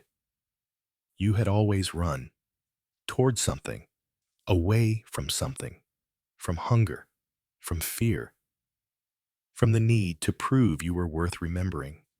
But the wound stopped you. It made you still. And in that stillness, you saw things you'd missed. A child's laugh at dusk, the first curl of frost on a leaf, the way bees' silence shifts in a room where someone is about to cry.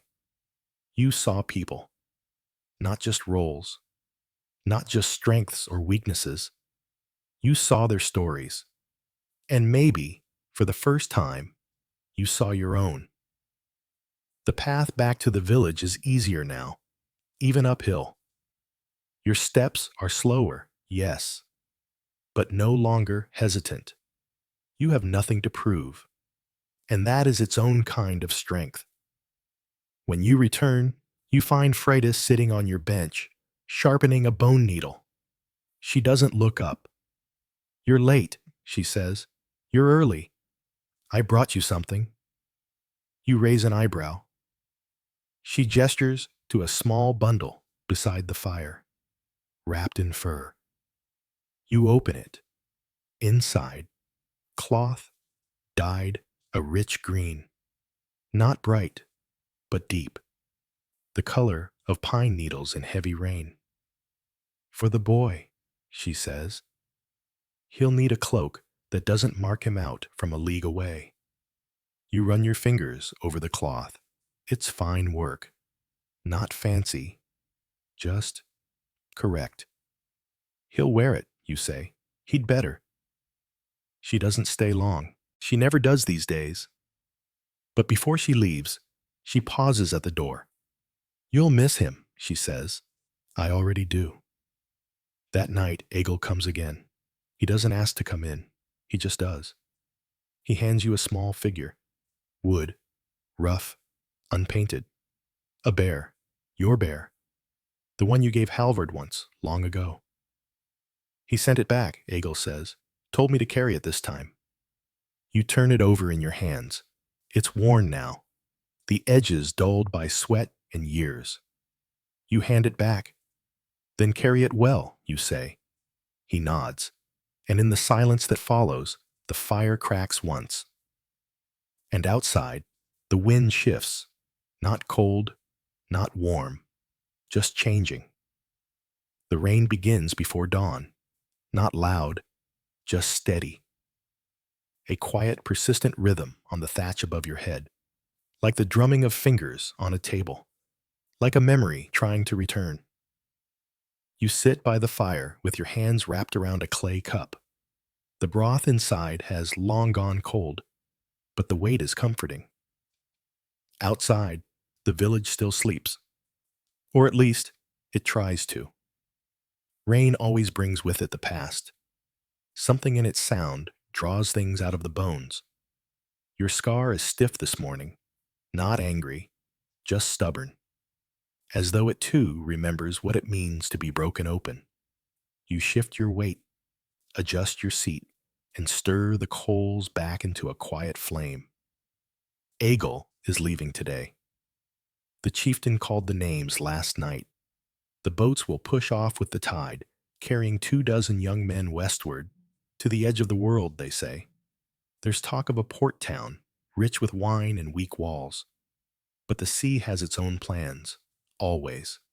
You've seen the boys packing, straps tied too loose, blades still dull, cloaks not yet thick with salt and wear.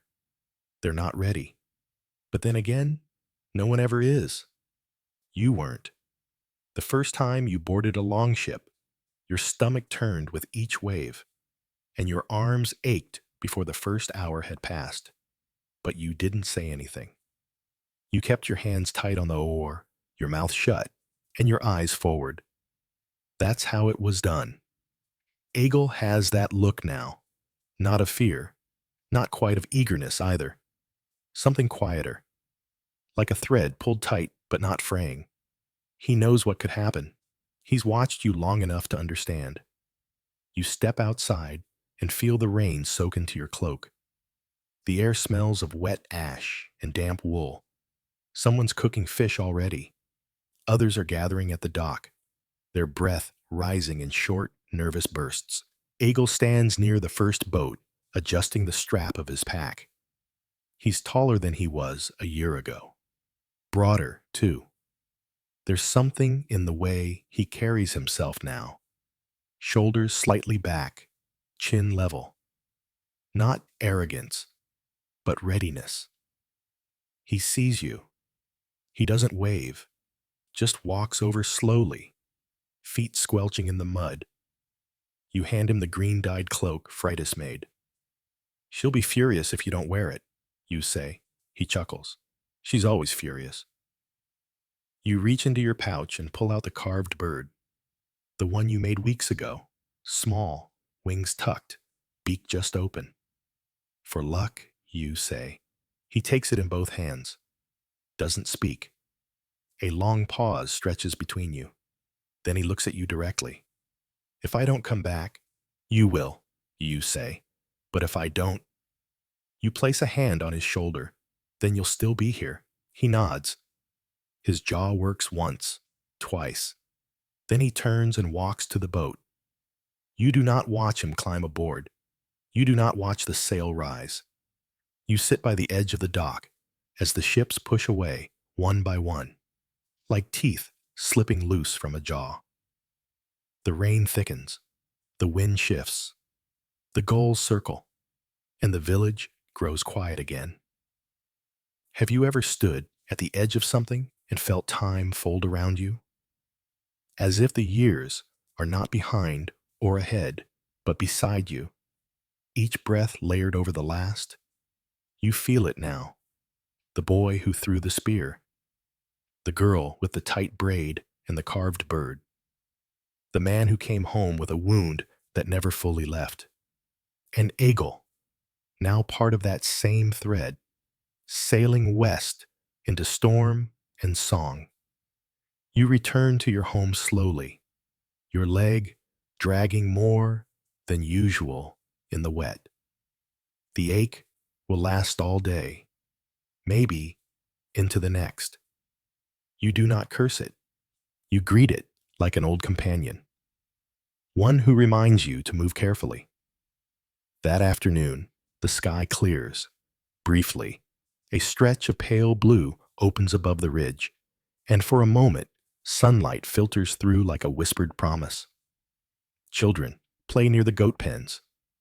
A few of the elders gather near the hall to share news, talk of weather, and compare the coughs in their chests. You sit outside and carve. The wood is soft this time, birch, easy on the hands. You don't know what you're shaping yet. A figure begins to emerge, something with arms crossed. Maybe a woman, maybe a tree, maybe it doesn't matter. Freydis passes by. She doesn't stop, but she calls over her shoulder. Make something new, not something that remembers. You don't answer, but you understand. Later, Halvard returns. He's been gone since winter, traveling, trading, carrying messages from the south. He's thinner, a little slower in the joints, but the fire in his voice hasn't dimmed. He sits beside your fire without being asked. You look older, he says. I am. So am I. You pour him broth. He drinks without complaint. You wait. Finally, he says, I saw the sea again.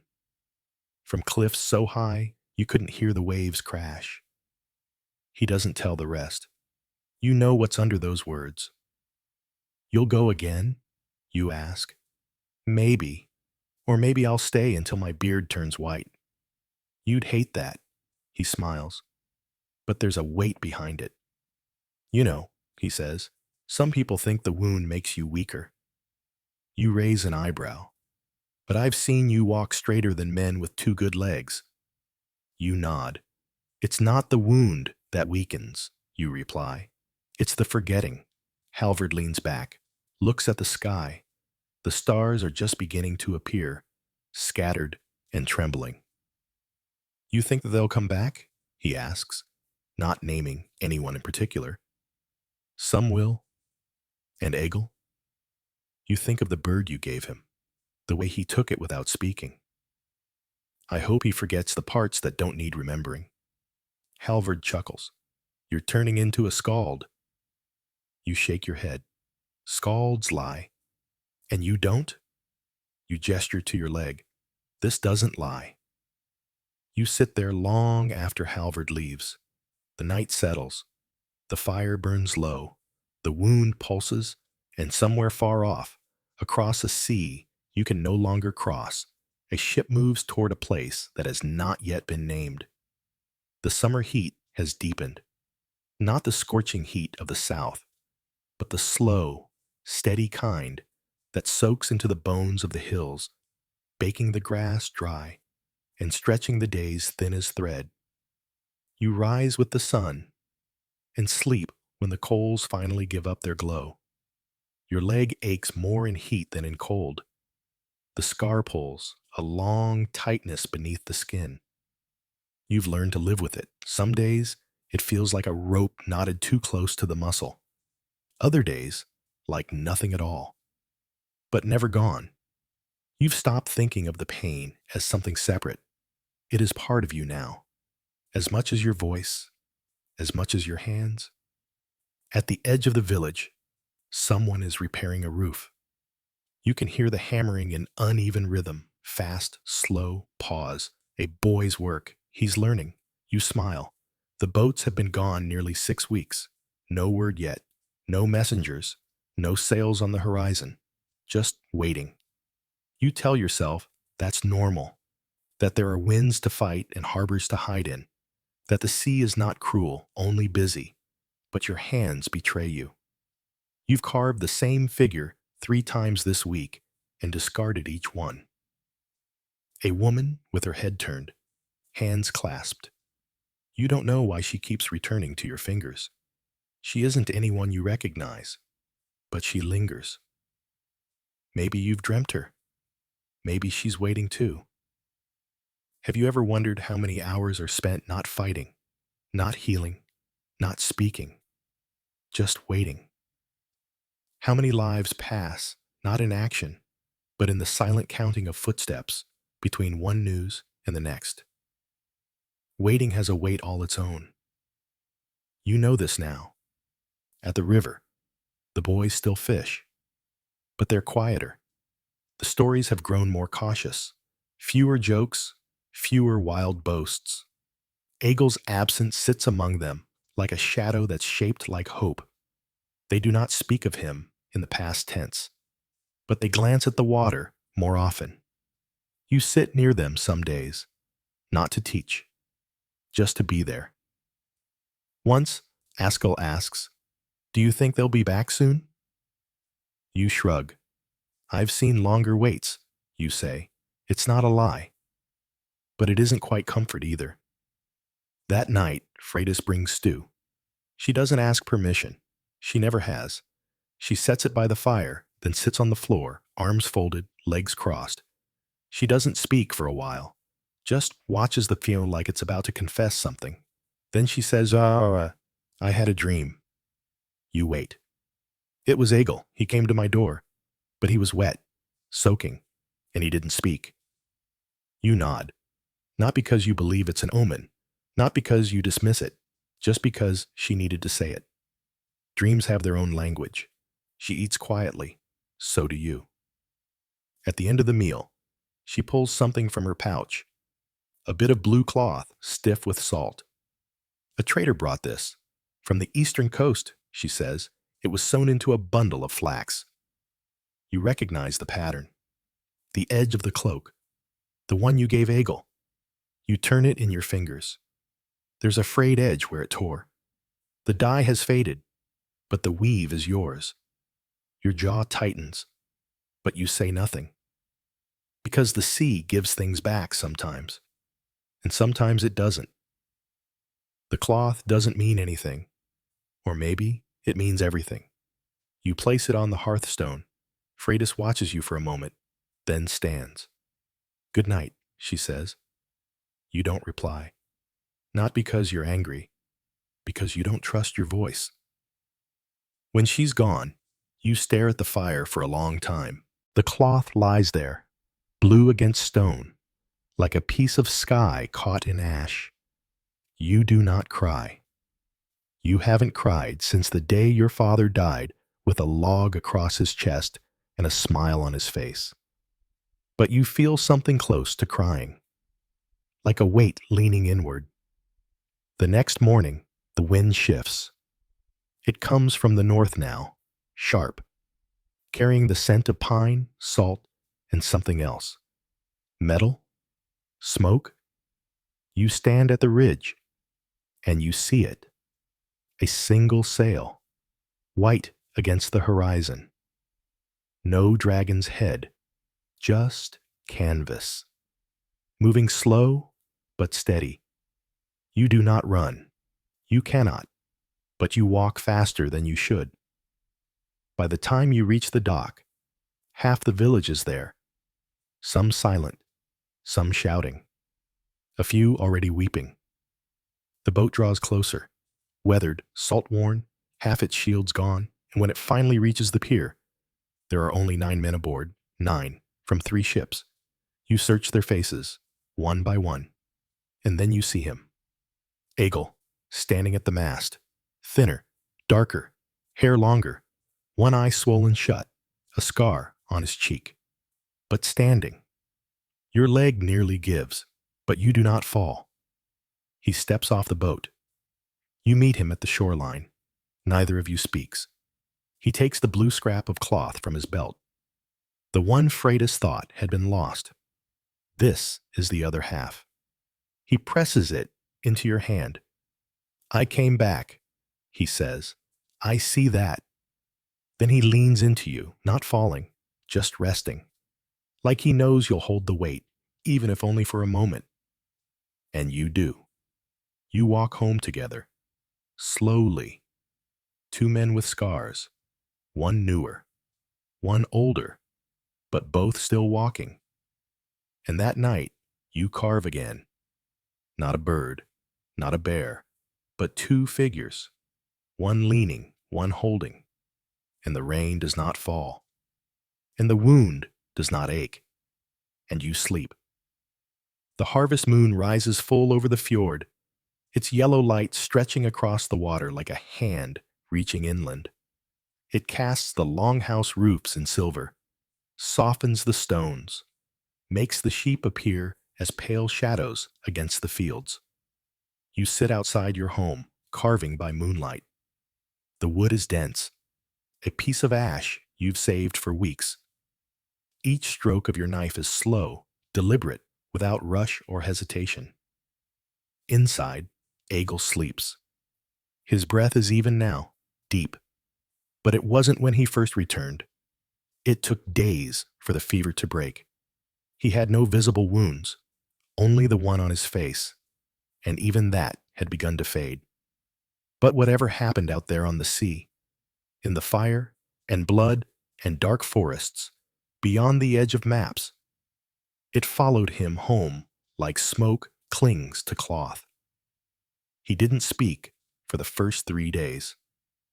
Not a word. He only sat near the fire with his hands folded, staring into the coals, as if trying to remember what warmth felt like. You didn't press him. You fed him broth. You changed the bandage on his eye. You offered no stories. You simply stayed. On the 4th day, he spoke. "I didn't kill anyone," he said. You looked at him then, not startled, not judging, just listening. "I froze," he continued, "at the gate, when the man rushed me." He paused, his hand clenched and unclenched. "Halvard took him down before I could even raise my blade." He looked at you finally.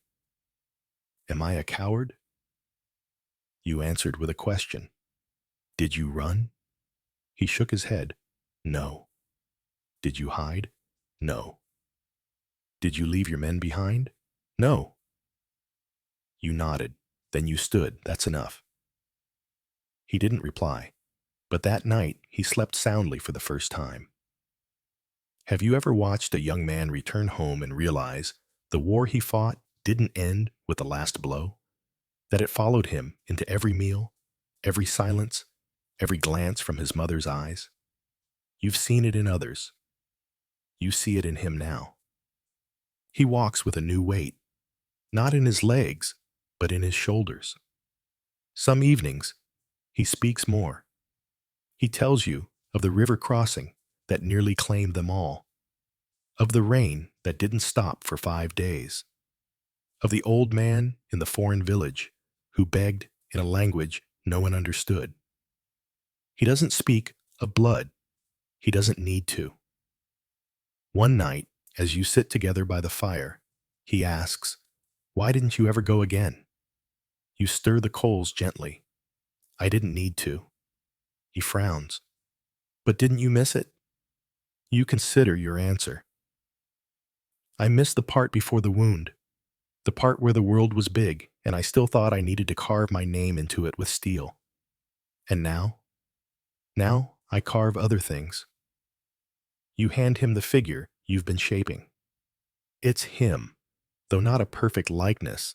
Strong shoulders, cloak flaring, eyes looking slightly past the viewer. He takes it with reverence. "Why am I looking away?" he asks. "Because you're still seeing what others don't."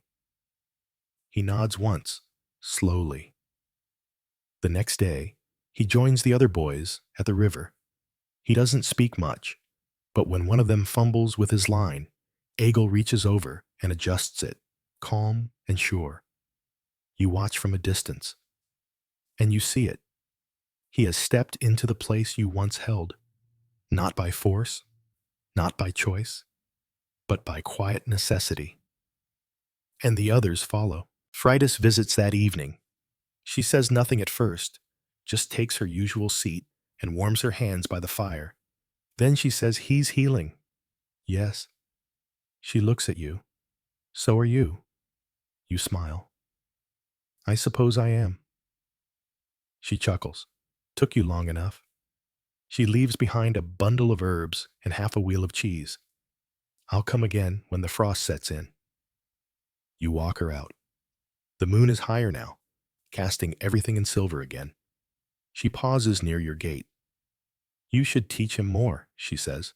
I am. No, not just the carving. Teach him how to live with the wound. You nod. She touches your hand once, briefly, then walks into the night. Have you ever wondered what it means to truly survive? Not to outlive the wound, but to wear it openly and still grow something from it? That's what you see now. You rise earlier these days, sometimes before eagle. You stretch the leg before stepping out. The pain is familiar. It has become a kind of bell, marking the day's beginning, ringing through the memories that now feel less sharp. You've started walking farther again, not for any reason, just to feel the land, to test your body. The fields are changing now, grain bent with the weight of the season, berries softening on the vine. The geese overhead fly lower, slower. Eagle joins you some days, not always. But when he does, he matches your pace, never outstripping you. Sometimes, he offers his arm on steeper slopes. You don't always take it, but when you do, he never grips too tightly. One afternoon, you both find yourselves at the standing stones, the ones where names are carved. He walks among them, slowly. They're just names, he says. Yes, but they're more than names. Yes. He stops in front of one. I saw this one die, he says. He smiled at me right before the end. You place a hand on his shoulder. He probably didn't know why. Egil nods. Do you think the gods remember them? I think we do. That's enough. He breathes in deeply, then exhales, long and low. You head back to the village in silence. That night, he starts a new carving. Not a figure, just a shape. Abstract. Like a swirl of smoke or the curl of a wave. His hands move slowly, but there is purpose in them. Rhythm. You watch. And for the first time in years, your scar goes quiet. The frost comes early this year, before the leaves are done falling, before the first feast of winter is prepared. You wake to a thin crust of ice on the inside of your window, and the soft creak of cold wood adjusting to the silence of morning. Outside, the world is still. No birds yet, no dogs barking. Just the hush of a village not yet ready to rise. Your leg is stiff, tighter than it has been for weeks. You sit at the edge of the bench for a long time before moving, your hands resting gently on your thighs as you breathe into the ache. In the hearth, the last of last night's coals whisper their warmth. You add a little kindling, some dry moss, a split branch from the basket. The flame catches quickly, licking upward in a curl of orange and yellow. Soon the room is warm again. Egil sleeps in the other room, curled under the wool blanket Freydis gave him when he returned. You can hear his breath, slow, even, deep. It is the sound of someone who has stopped waiting for nightmares. Since the carving began, he's grown steadier. His fingers move with more purpose now. The strange shape he started, smoke or wave or root, has turned into something else entirely. A spiral. Not perfect, not symmetrical, but alive. You haven't asked what it means. You're not sure he knows yet himself. You step outside as the sun rises behind the ridge. The light glances off the frost, painting every stone, every blade of grass, every wooden board with pale fire. The fjord gleams like a sheet of hammered silver. It's beautiful in a way that makes your chest ache. You stand there for a while. Let the cold press against your face. Let your breath hang in the air like a small offering. The village begins to stir behind you. Footsteps, a door opening, the call of a mother for her son. Another day begins, and still you walk. Each step is slower in the frost. The cane clicks against frozen earth, and your boot slides now and then on the ice-hidden stones. But you keep going. There is no destination this morning, only movement, only breath. At the far end of the village, near the old granary, you stop beneath a twisted yew tree. It's older than anything else around. You remember climbing it as a child, daring your brother to reach the higher branch, laughing when he slipped and landed in the barley heap. He's gone now, lost to a fever 3 winters ago. You think of him sometimes, mostly when you pass this tree. There are marks in the bark, names carved with dull knives and sharp stones, initials, symbols, rough memories scratched into living wood. You add nothing to it. You've left your marks elsewhere, on stone, on bone, on skin, on eagle. Have you ever wondered how long it takes for pain to stop being a wound and become something else? A teaching, a threshold, a thing you carry, not because you must, but because you've learned how? That's how it feels now. The ache has become a guide. You make your way back as the sun rises higher, warming the frost just enough to melt it into dew. The air smells of damp earth and wood smoke. At your door, Egil waits with a piece of bread in one hand, the carving in the other. He holds it up. "What do you think it is now?" he asks. You look closely.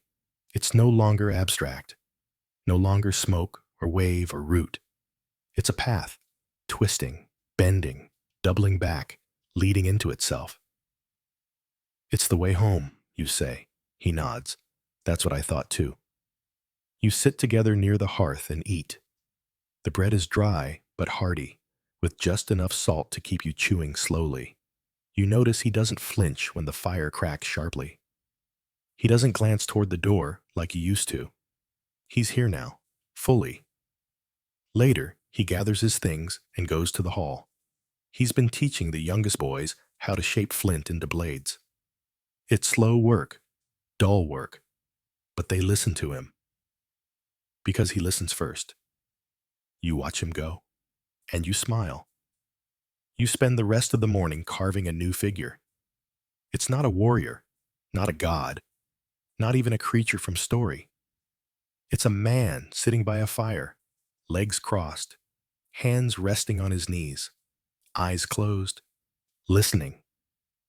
It takes hours to shape the tilt of the shoulders, the bend of the neck, the softness of the brow. You finish just before the sun begins to dip again. When Egil returns that evening, he sees it and says nothing. But he sits beside you and watches the fire. And you both are quiet because there is nothing left to say. The wound has become a story, and now it belongs to both of you. Winter settles, not with a scream, but a whisper.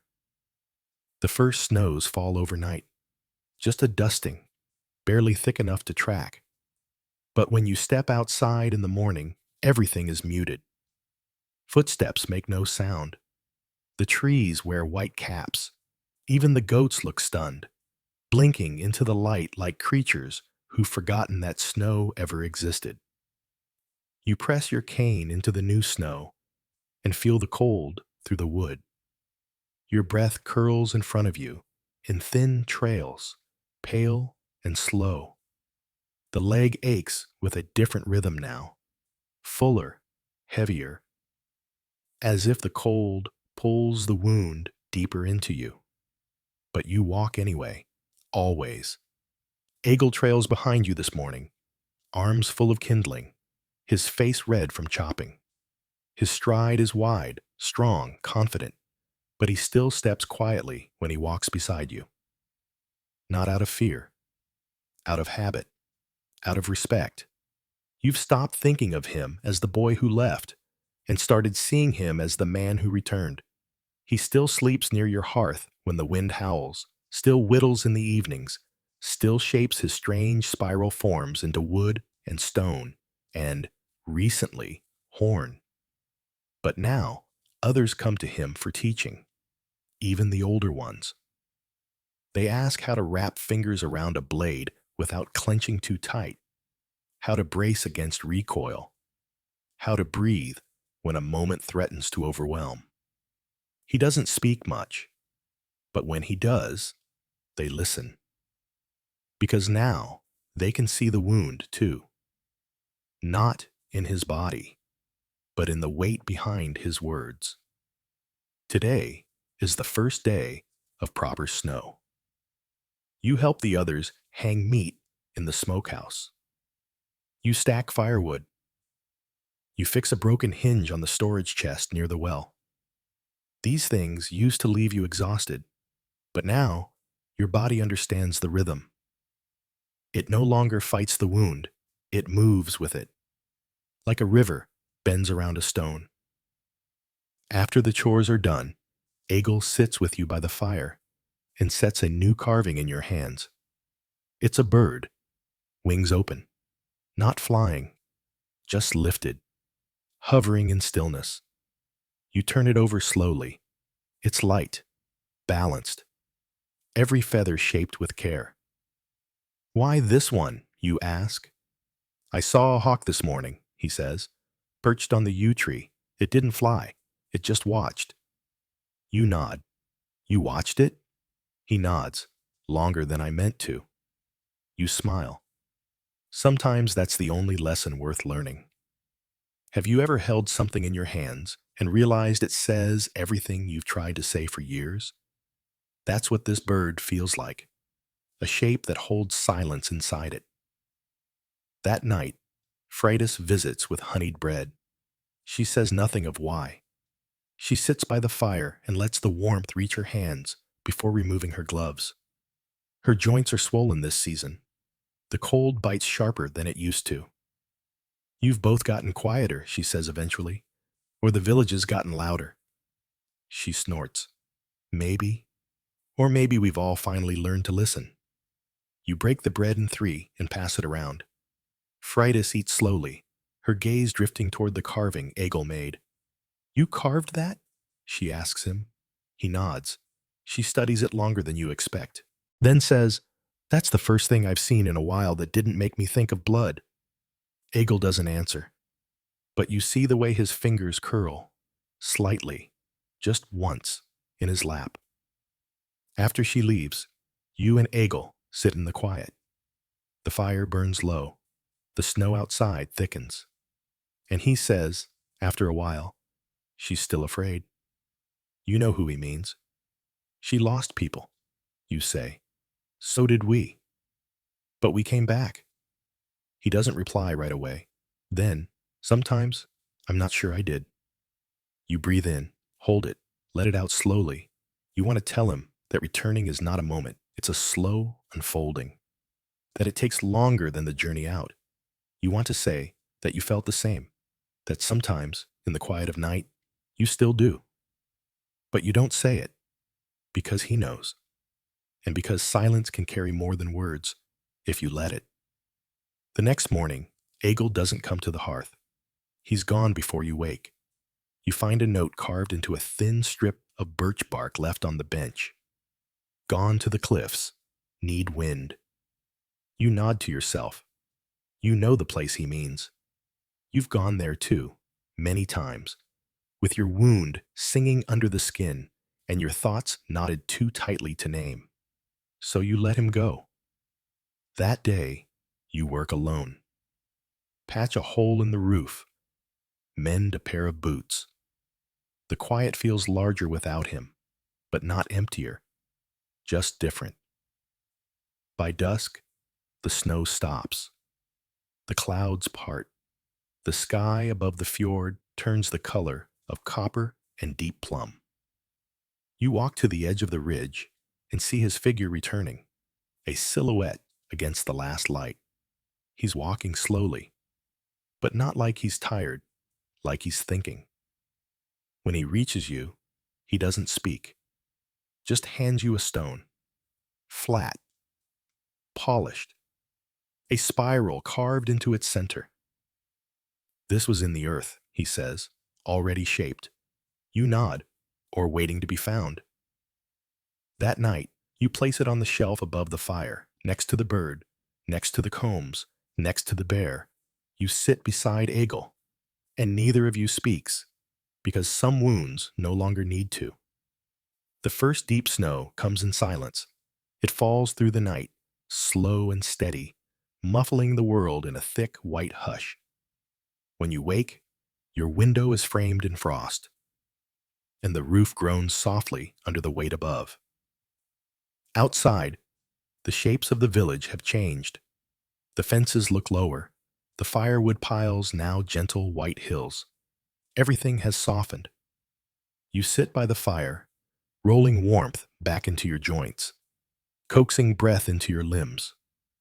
The leg aches, of course. It always does when the cold is thick like this. But the pain no longer feels like a reminder of weakness. It's simply a part of your morning, like firewood and silence. You listen. The world is still. No dogs, no footsteps, just snow falling from branches in slow, deliberate thuds. Egil is already up. You can hear him outside, knocking snow off the overhang with a long branch, his boots crunching with each step. He hums as he works, some tune he must have learned abroad, wordless and wandering, like sea wind against canvas. You step out into the white and take a deep breath. The air is so sharp it almost cuts. He turns when he sees you, his hood pulled low. You didn't have to come out, he says. You shake your head. The cold won't wait for permission. He smiles and tosses the branch aside. Together, you clear the path toward the well, slow but steady, working in silence, except for the occasional creak of your joints or his muffled cough. Once the path is finished, he dusts the snow from his sleeves and points toward the ridge. Come with me, he asks. You glance up at the sky. The sun is behind a thin sheet of cloud, the light diffuse and clean. You nod. The climb is slow. The cane sinks into the snow, and your breath comes harder than it used to. Egil walks beside you without hurrying. He never offers his hand unless you ask. He's learned the rhythm of your steps, the ways your weight shifts when the pain stirs. At the top of the ridge, the world opens. The fjord stretches wide and frozen below, its edges marked by pale fog curling from its mouth. The village looks like a carving from this height. Roofs tucked in, smoke rising straight from chimneys, paths cutting between homes like runes, etched in snow. You both stand there for a while. Then Egil says, I dreamt of the raid last night. You wait. He doesn't look at you. Just out toward the distant edge of the sea. It wasn't the fighting, or the fire. It was the silence after. His hand tightens on the edge of his belt. Everything was still. The men were gone, and the snow started to fall, just like this. He closes his eyes. I remember thinking, I'm alive, but I don't know what I've come back to. You let the wind pass before you speak. Have you ever thought, you say slowly, that maybe we don't come back to something? Maybe we come forward into it, into what's next. Egil nods once, then asks, and what if what's next isn't sure yet? You look out over the valley. Then we wait. We build it, one quiet step at a time. You stay there until your leg begins to throb in earnest. Then you both descend, slowly, with careful steps. That night, you carve again. The figure is half finished. A man with a hand to his chest, eyes closed, one foot placed forward as though he's mid-stride. You don't know where he's going yet, but you know he's not standing still. Have you ever watched someone walk with grief beside them? Not trailing behind, but shoulder to shoulder, and realized they were learning to live with it, not escape it? That's how Egil walks now, like someone who knows what he's carrying, but has stopped trying to set it down. Later, Freydis joins you for supper. Her cloak is thick with snow, and her cheeks are red from the wind. She stamps her feet at the door and shakes her head. I'm too old for this weather. You've said that every winter for 20 years, you reply, and it's been true for 20 years. She brings dried mushrooms this time. You stir them into the stew. As you eat, she watches Egil. He's quieter now, she says. He's listening. He always listened, but now he hears. She's right. There's a difference. After the meal, she pulls out a small bundle, linen wrapped with cord. A woman down the coast sent this, she says. She lost 2 sons in the raid. One came back with half a hand. The other didn't come back at all. She unwraps the bundle. Inside is a pendant, carved bone, a spiral, simple, elegant, strangely familiar. She said he carved it, the one who came back. He said he didn't want to forget, but didn't want to be broken either. You and Egil both stare at the shape. It's nearly identical to the one Egil carved weeks ago. Freydis sets it gently on the table. No one teaches us what to do after, she says. We teach each other, Egil says softly. She looks at him and nods. Before she leaves, she places a hand on your shoulder. You were never just a wounded man, she says. You just carried it before the others knew how. When she's gone, you and Egil sit quietly for a while. The fire crackles, the snow deepens, the wind slips beneath the door, but the warmth inside holds. And you realize, this is what healing looks like. Not forgetting, not overcoming, just being here, together, alive. It is the dead of winter now. The sun rises late, and when it does, it hovers low on the horizon, casting long, pale shadows that stretch like fingers across the snow. Light enters the village sideways, slipping between roofs and fences, never quite reaching the ground. Inside your home, the hearth burns steady. The smell of smoke and boiled oats lingers in the air. Your breath curls in small clouds until the fire warms the room enough to hold it down. You sit by the flame with your hands wrapped around a warm clay bowl.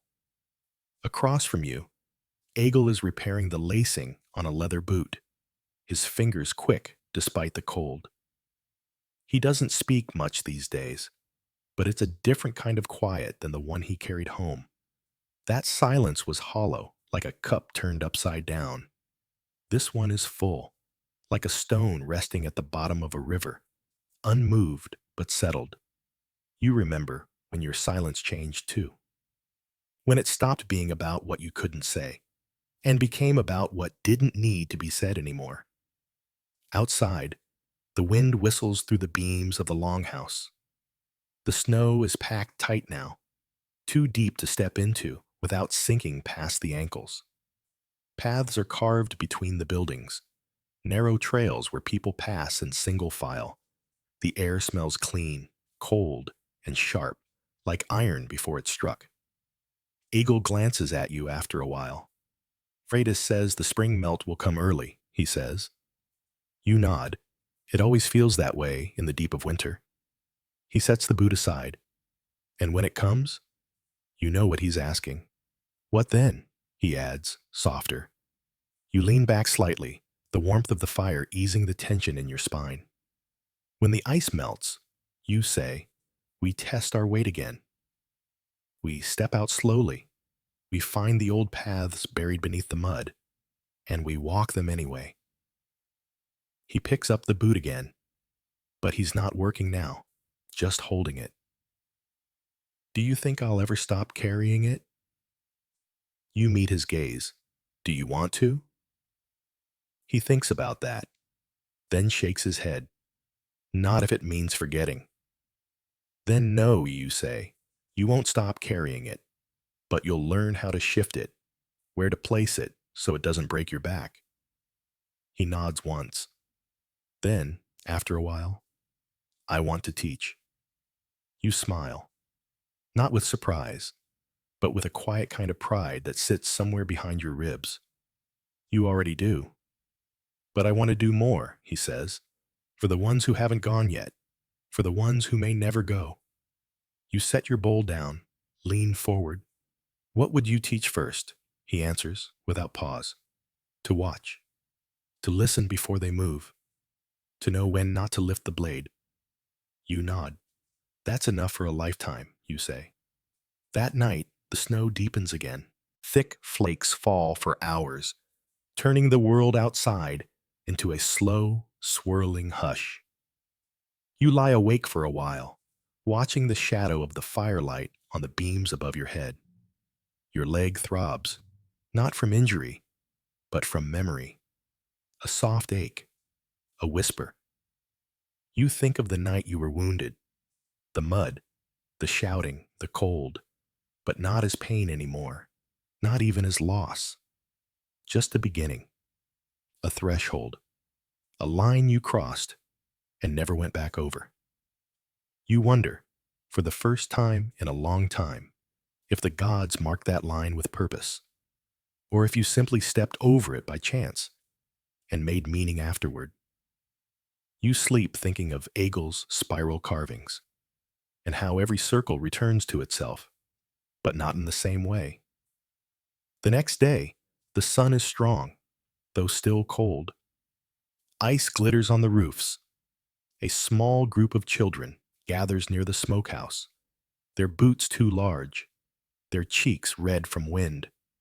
They've built a crude fort from packed snow and woven branches. Two of them hold sticks like spears, pretending to guard a gate.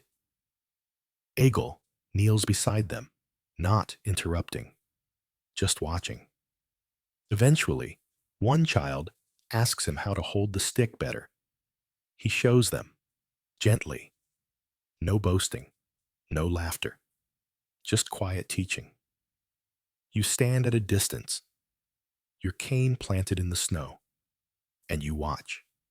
Not the children, him, how his shoulders move, how he stands now, balanced, rooted, not because he's free of the past, but because he's grown strong enough to carry it without spilling it on those around him. Have you ever seen a man become what he never expected to be, and yet everything he was meant for? That's what you see now, in the firelight, in the snow, in the boy who once returned without words, and now teaches without needing them. That night, you carve again. Not a person this time, not a bear, not a bird, a circle, smooth, thick, without edges. A ring, carved from pine, sanded until it shines. You hang it above the hearth. When Egel asks what it means, you say, it has no beginning, no end. He nods, says nothing more, and the fire burns steady, and the scar stays quiet. And the house, even in the dead of winter, feels warm. The thaw comes slowly, like a guest who has forgotten their way. It begins not with rushing streams or blossoms bursting open, but with a single drop, then another. A patch of earth revealed at the edge of the pasture, a wet line running down the side of the longhouse where the sun lingers longer than before. You hear it before you see it, the snow softening underfoot, the creak of trees loosening their hold on the cold. A change in the air, the way the smoke from your chimney no longer rises straight into a brittle sky, but curls and spreads and disappears. The pain in your leg shifts with it. Not worse, just different. Less sharp, more weight. You know what it means. The weather is turning. And so are you. Inside, the fire burns low, more for habit than heat. Egil is sleeping late today. His carving knife lies beside a small unfinished shape. A hand, maybe. Or a wave. Or both. He no longer rushes to define them. You taught him that. Let the shape come through, not by force, but by time. You stir the coals, set the kettle back on the hook. Outside, you hear the splash of slush being kicked from boots. A voice. Freydis, probably, calling after her goats in a voice roughened by years of smoke and birth and salt wind. You smile. When Egil rises, his face is flushed from sleep. His hair is longer now. He ties it back without a word and pours himself hot water. The steam fogs the window. We should check the traps today, he says. The snow's soft enough. You nod. Take the northern path. It stays firmer underfoot. He glances at you. You're not coming? You reach down and flex your leg. Today I stay by the fire. There's a comb I owe Freydis. She asked for one with a pattern I don't remember. I need the quiet to hear it again. He nods. No protest. There's trust in that now. He gathers his things. You watch him pack. Knife, rope, pouch of dried meat. Not too much, not too little. Balanced. Before he leaves, he says, if I don't return by sundown, I'll assume you're in a tree, talking to crows. He grins, and then he's gone, the door creaking shut behind him. The house grows quiet. You set out your tools, the block of wood, the old comb Freydis gave you for reference. It's worn smooth in the middle, the teeth dulled from years of use. But there's a pattern on the edge, one you haven't seen in a long time. 3 interwoven lines, like braided roots, curving inward and out. You close your eyes. Have you ever tried to remember something not with your mind, but with your hands? As if memory lived in motion, not in thought? That's how you begin the carving. Slowly, with the knife moving like breath. Each line comes back one at a time. You see Freydis younger, her hair dark, her hands less knotted. She was tending a new mother then, blood on her apron, singing something under her breath. You remember carving her first comb that day, waiting outside in the snow, listening for the cry of the baby, the voice of the mother, the silence of a world holding its breath. She never saw you finish it. You left it at her door. She never said thank you, but she's used that comb for 20 winters. Now the new one begins to take shape under your fingers. The teeth form easily. The handle curves to fit her hand. The braid pattern returns, less precise than in your youth, but deeper somehow, more certain. You finish just after midday. Set it aside to cool by the window. The sun breaks through the clouds. A single shaft of golden light falls across your hands. Later, Egil returns. His boots are wet, his cheeks red. He carries 3 rabbits and a look you recognize. The kind that says he walked farther than planned, but not because he got lost. He sets the rabbits down, wipes his hands. I found something, he says, by the river bend. You glance up. Tracks? He shakes his head. A mark on a tree, carved. You tilt your head. He unwraps a scrap of bark and hands it to you. A spiral, deep, jagged, not his carving. You study it for a long moment. Someone passed through, you say. He nods. A trader, maybe, or someone lost, or someone searching. He looks at you. For what? You hand him the bark back. Some things can't be found unless you go far enough to forget why you started. He doesn't answer. But that night, He sharpens his blade again, not for war, for carving. And beside him, you polish Freydis's comb with a cloth worn thin by use. The next morning, you walk together to her home. The path is icy in places, but your cane finds every rut before it becomes a stumble. She answers the door with flour on her apron, a wooden spoon in her hand. "You're early," she says. "You're old," you reply. She smirks. You hand her the comb. She takes it without a word, turns it over once, then holds it to her chest. There's no thanks. There never is. But that afternoon, you see her using it by the well, hair unbraided, wind pulling strands loose across her face.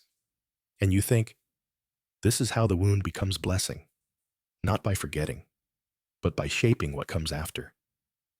You return to the ridge in the evening. The snow is almost gone there. Only thin sheets linger in shadowed hollows. Egil walks beside you, his eyes on the trail. At the top, you both look out. The fjord sparkles. The village smokes gently. A raven circles, cries once, then disappears into the trees. And you know, there's still more winter to come. Still more nights where the scar will burn. Still more days when you'll walk slow, lean harder, breathe deeper just to stand. But you're not standing alone anymore, and that, finally, is enough.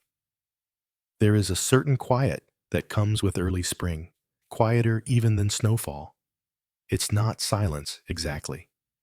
It's the sound of things waiting to happen. Earth thawing beneath the surface, seeds waking in their sleep, the first flies drifting lazily through the still cold air. You hear it in the way the wind no longer howls, but hums. This morning, you wake to that hum. The scar on your thigh is warm, not from pain, but from the changing season. You stretch carefully, the familiar pull and resistance beneath the skin. The fire has died down, but the room still holds the heat from the coals. Egil is already gone. His blanket is folded. His boots are missing from their place by the door. You sit up slowly and let your feet rest on the packed earth floor for a while before moving. The stiffness eases with each breath. You whisper the same words you whisper every morning now. Nothing religious. Just a promise to yourself. This day will be enough. You walk down to the river path, the cane light in your hand. The snow has receded, leaving behind patches of dead grass and black soil. Here and there, brave green tips poke through. Water drips from the branches in fat, lazy drops, soaking into your shoulders and your hood. The air smells of wet bark and old leaves, of beginnings. At the bend in the river, you find Egil crouched near the bank, his fingers pressed into the mud beside a set of tracks. Rabbit, maybe, or fox.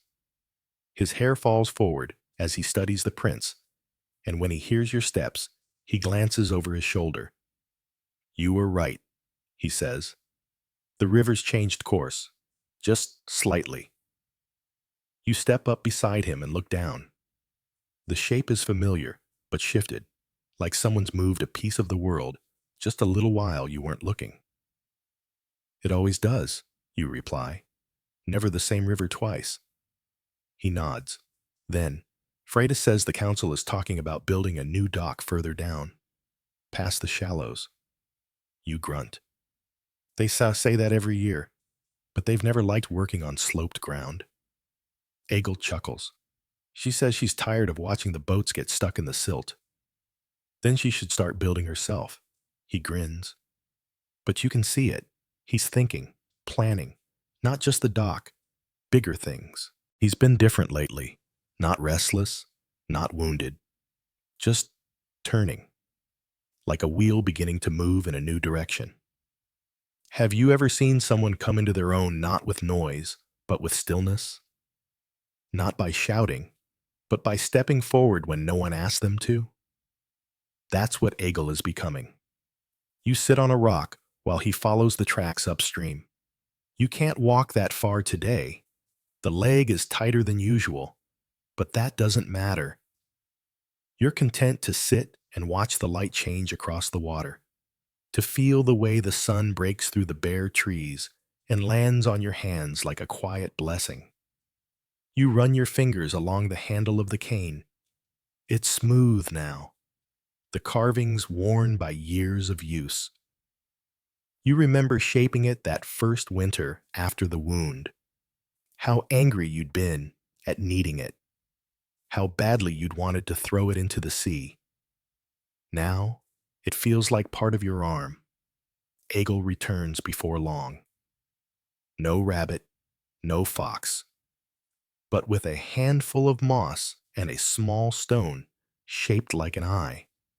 For your next carving, he says, simply. You nod and take it. He doesn't need to explain why. That night, Freydis comes to supper. She brings dried fish and early spring greens that she swears will keep your bones from turning to dust. As the fire crackles and the stew simmers, the three of you sit and speak, not of battles, not of wounds, not even of the raid that once shaped you both.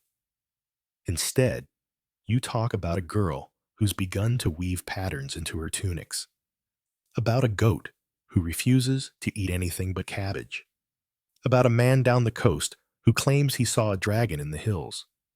Freydis raises an eyebrow at that. More likely, he saw his mother-in-law after too much ale. You laugh. Egil laughs too. It's a deep sound, strong, full. Not the laugh of someone pretending to be whole, but the laugh of someone who already is. After she leaves, Egil lingers by the fire. He's quiet for a while, then asks, "Have you thought of carving your own story?" You look at him. Why would I?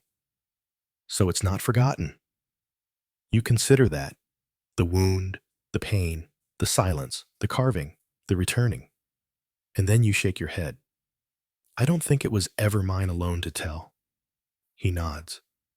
Then maybe I'll carve it. You smile. Maybe you already are. He stands, sets another log on the fire, and as the flames rise, you close your eyes. The pain is still there. It always will be, but it no longer defines the shape of your day. Now it simply marks the place where the story turned, like the bend in the river, like the change in the wind, like the scar that taught you how to listen. And in that quiet, you sleep. The frost has gone from the eaves, and with it, the brittle sharpness in the air. Today, you wake not to aching bone or the creak of frozen wood, but to bird song. Not many, just one, maybe two, but enough to make you stop, enough to make you listen. A clear, lilting call, then silence, then again. It's the first sound of life not made by men, or goats, or wind. A sound that speaks of nests and thaw and green. You lie still for a moment, letting the warmth from the hearth wrap around your shoulders, the low embers casting soft orange light across the beams above. In the quiet of your home, the pain in your leg hums gently, but it is background now, like the steady hush of a nearby stream.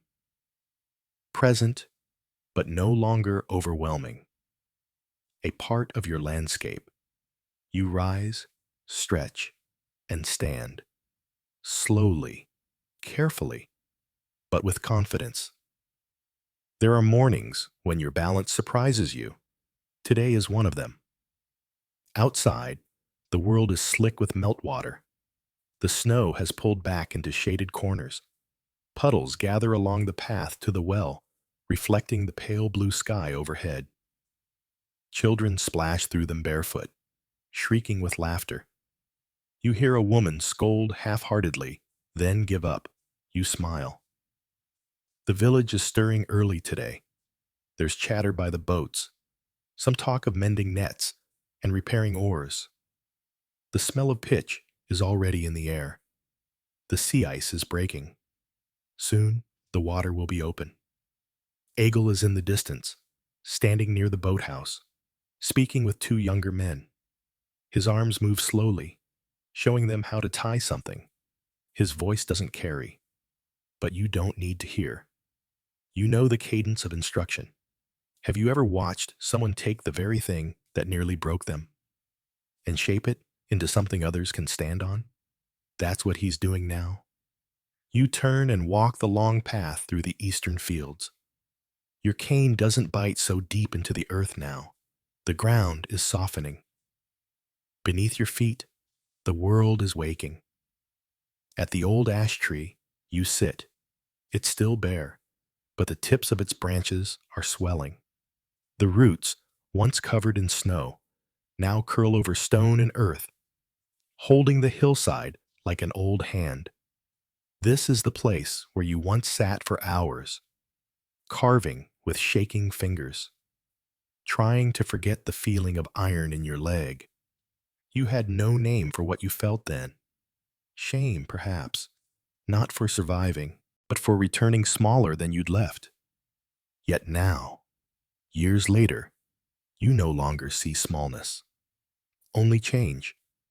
Growth, not in spite of the pain, but around it. You run your hand over the bark, rough, familiar. Later, back in the village, a girl comes to your door. Her name is Inga. She's no more than 12, but sharp-eyed and full of quiet questions. She holds out a bundle of wool and a broken spindle. My mother says you can fix this. You examine it. The spindle's cracked cleanly, the thread still caught in the split. You nod. Come back tomorrow. She lingers, watching you work. Then asks, did it hurt? Your leg? You glance at her. It still does? She frowns. Does that mean it didn't heal? You smile and set the spindle aside. It healed, you say, but healing isn't always the same as forgetting. She considers that, then asks, will I get a scar if I fall off the cliff behind our goat shed? You raise an eyebrow. Have you already fallen off it? She grins. Not yet. You shake your head and hand her a bit of honey bread left from your meal. She takes it and skips off. And you think, scars are stories, waiting for the right question. In the evening, Egil returns with a plank of driftwood. It's smooth, he says, perfect for the next carving. What will it be, you ask? He shrugs. Don't know yet, but it feels like it's meant to become something. You nod. That's the first sign. He sits beside you, and you both study the wood. The grain is dark, like smoke. One edge curves naturally, as though it wants to become a shoulder, or a wave. You run your fingers along it, then ask, have you ever thought of leaving again? Egil is quiet. Then, yes. You nod. And? He doesn't answer at first. Then, now I don't think about leaving. I think about where I am. You look at him. That, you think, is the deeper return, not the coming back to a place, but the choosing to remain. Later, as the last light fades from the hills, you take down the spiral carving Egil made that winter. You hold it in your hand, and then you set it beside the driftwood. One shape complete, one shape waiting. Both necessary. The fire crackles softly. The leg rests gently beneath you. And in the quiet, you feel it, the life that came after the wound. Not as a reward, not as compensation, but as its own beginning. The first real rain comes not as a storm, but as a whisper. A thin, steady drizzle that begins before dawn, tapping gently against the thatch above your head. You lie awake listening to it, not with dread or worry, but with the kind of calm that comes only when you've heard something 100 times and survived it every time. Outside, the world smells different, earthy, deep. The dry straw paths between houses turn to dark brown streaks, and puddles gather in the hollows where snow had only recently melted. You stand by the door and watch as the village moves under gray skies. There's no urgency, no rush, just the quiet rhythm of work. A woman covers her baskets with oilcloth. A boy leads a stubborn goat through the mud. A man rolls out barrels beneath the eaves to catch the water. Rain is not an interruption. It is a season, a phase, a return. Inside, your scar is warm. The ache is deeper today, not sharp, but rooted. You sit by the fire and wrap a woolen cloth over your knee. The heat helps. Egil enters without knocking, already wet from head to toe. He grins as he pulls off his cloak. 2 gulls were fighting over a fish in the bay, he says. The smaller one won. You raise an eyebrow. You stayed to watch? Of course, he says. Victory through boldness, a lesson. You chuckle and shake your head. He kneels beside the fire, wringing out his sleeves. The water pools on the stones beneath him. In the quiet that follows, you glance toward the plank of driftwood still resting against the wall. You've started it, you say. Egil nods. Just a few marks. What is it becoming? He's silent a moment, eyes distant. Then, a ship. You look at him. Not a real one, he says. Just the idea of one. Its spine, its breath. You understand. After the wound, you too carved ships. Not with sails or shields, but with curves and motion and longing. Not to sail, but to remember what it felt like to be carried. He continues. I keep thinking about those we left behind, the ones who didn't get to return. I want this ship to hold them somehow. Not their names, just their shape, their silence. You nod, then carve it with space, with room for what wasn't said. That afternoon, you return to the ash tree. The rain has softened the earth around it. The roots are thick with moss. You sit on the same stone you always do, your cloak wrapped tight. It's here you remember your first steps without crutches. The wobble, the sting, the shame you tried to hide behind your teeth. You stayed upright only because Egil stood close, not touching, not holding, just there. That kind of closeness carves deeper than the blade ever did. You press your hand to your leg and breathe deeply, not because it hurts, but because it reminds you that you're still here. Have you ever thanked your pain? Not for itself, but for what it revealed. The rain continues through evening, soft, steady. Freydis joins you for supper again, bringing a pot of stewed onions and barley. She says little tonight. Her voice is raspy, her eyes thoughtful. After the meal, she reaches into her satchel and pulls out a folded square of cloth. I found this, she says. It belonged to my brother, the one who never came back. You take it gently. It's a small tunic, child-sized, patched, and faded. I'd almost forgotten it, she murmurs. But it was there, at the bottom of my chest, tucked beside my father's hammer. You unfold the tunic and smooth the fabric with your fingers. There's a faded sun stitched into the collar.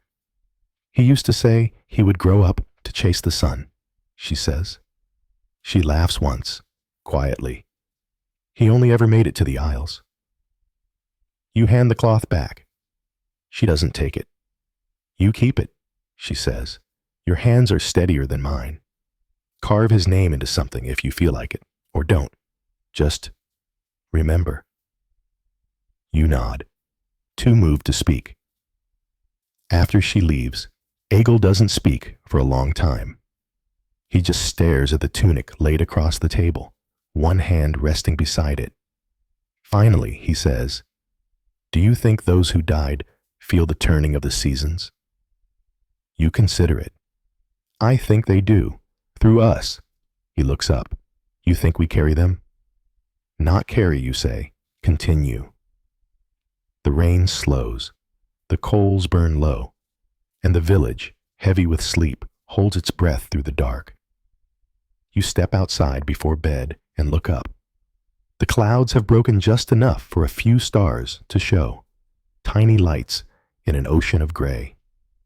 And in that sky, you remember something. Even the darkest seasons end. Not suddenly, not all at once, but in small, quiet pieces. One star at a time. The ground no longer squelches when you walk it. It holds. After weeks of softening, of letting go, the earth has found its firmness again. The mud is drying into hard-packed trails, and the first green shoots push boldly through cracks in the stone fences. Everything seems to stretch upward, toward light, toward warmth, toward breath. Even your bones feel the change, not free from ache, but part of a new rhythm now. The stiffness comes at dawn, then fades like mist under the rising sun. Your stride is still slow, but measured, deliberate. No longer out of necessity alone, but out of intention. There is dignity in moving carefully. Egil is in the fields early, standing among the young ones. He shows them how to plant by feel, not just sight. How to listen for the softness of the soil. How to press the seeds just deep enough that they do not drown, but do not dry. They listen, because when Egil speaks, it is not to be heard. It is to be shared. Later, one of them runs to you, breathless, a girl with mud-streaked cheeks and bright eyes. Egil says you used to climb the cliffs faster than anyone, even with the bad leg. You smile. That's because the bad leg didn't happen until after the cliffs. Her eyes widen. Is that true? It is. Did you jump? No, but I almost flew. She laughs, then scampers off, the story already turning into legend in her mind. And you let it, because some truths are meant to become wings. You spend that afternoon carving beneath the open sky. The wind is light, the sun warm on your back. The piece of driftwood Egil brought is slowly taking form, less like a ship now, and more like a spirit of a ship. Its ribs curve in a way that feels like memory, not blueprint. You don't speak as you carve. You don't hum either. You simply move. The knife finds its path, and the wood responds. When you stop for water, Egil sits beside you. You've carved it hollow, he says. You nod, so it can hold what we don't say. He's quiet for a while. Then, do you remember when I first came back? You do, but you let him speak. I used to dream I was still bleeding, that every step was soaking the ground behind me. You turn to him gently, and now? Now I dream I'm walking, he says. Just walking, no destination, no urgency, just forward. You reach over and press your hand to his shoulder. That is the deepest kind of healing, you say. The days grow longer. Light stays on the water well into evening, and the gulls cry later and later into the dusk. The sea is open now. 3 boats have been pushed into the surf, and others are being readied. But you are not among them. Nor is Egil. The last time you both stood at the water's edge was different. Then, you were wounded to silence. Now, you remain in purpose. And still, the world does not shrink. It expands. A man with a twisted leg. A boy with a carved spiral. A woman with a sun on a tunic that no longer fits anyone living. All of it still part of the story. One morning, you sit with Freydis by the well. She knits, you carve, A boy runs by holding a fish, twice the size of his forearm. He'll never clean it properly, she mutters. Then he'll learn, you reply. She glances over. You've become too patient. You raise your eyebrows. Is that a complaint? No. Just a sign you're truly old now. You both chuckle. Then she says, I think of him sometimes. The man who struck you. You look down at your hands. I don't, you say quietly. You should. I did. For years, I carried him in every limp. But then I realized he didn't carve the path I walk now. He only forced me to find it. She nods slowly, then says, and that's the story worth telling. That evening, Egil presents the finished carving. The driftwood ship, open and silent, its bow curling like wind. He doesn't say what it means. He doesn't need to. You hang it above the hearth, not as a decoration, as a reminder.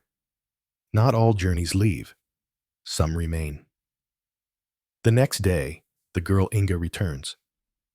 She's brought her brother this time, a smaller boy with wide eyes and a cracked bowl. Our mother said you can fix this. You take the bowl and study the break, then glance at Egil. Do you have glue? He nods, and a steady hand. You set to work together. One mends with care, one with memory.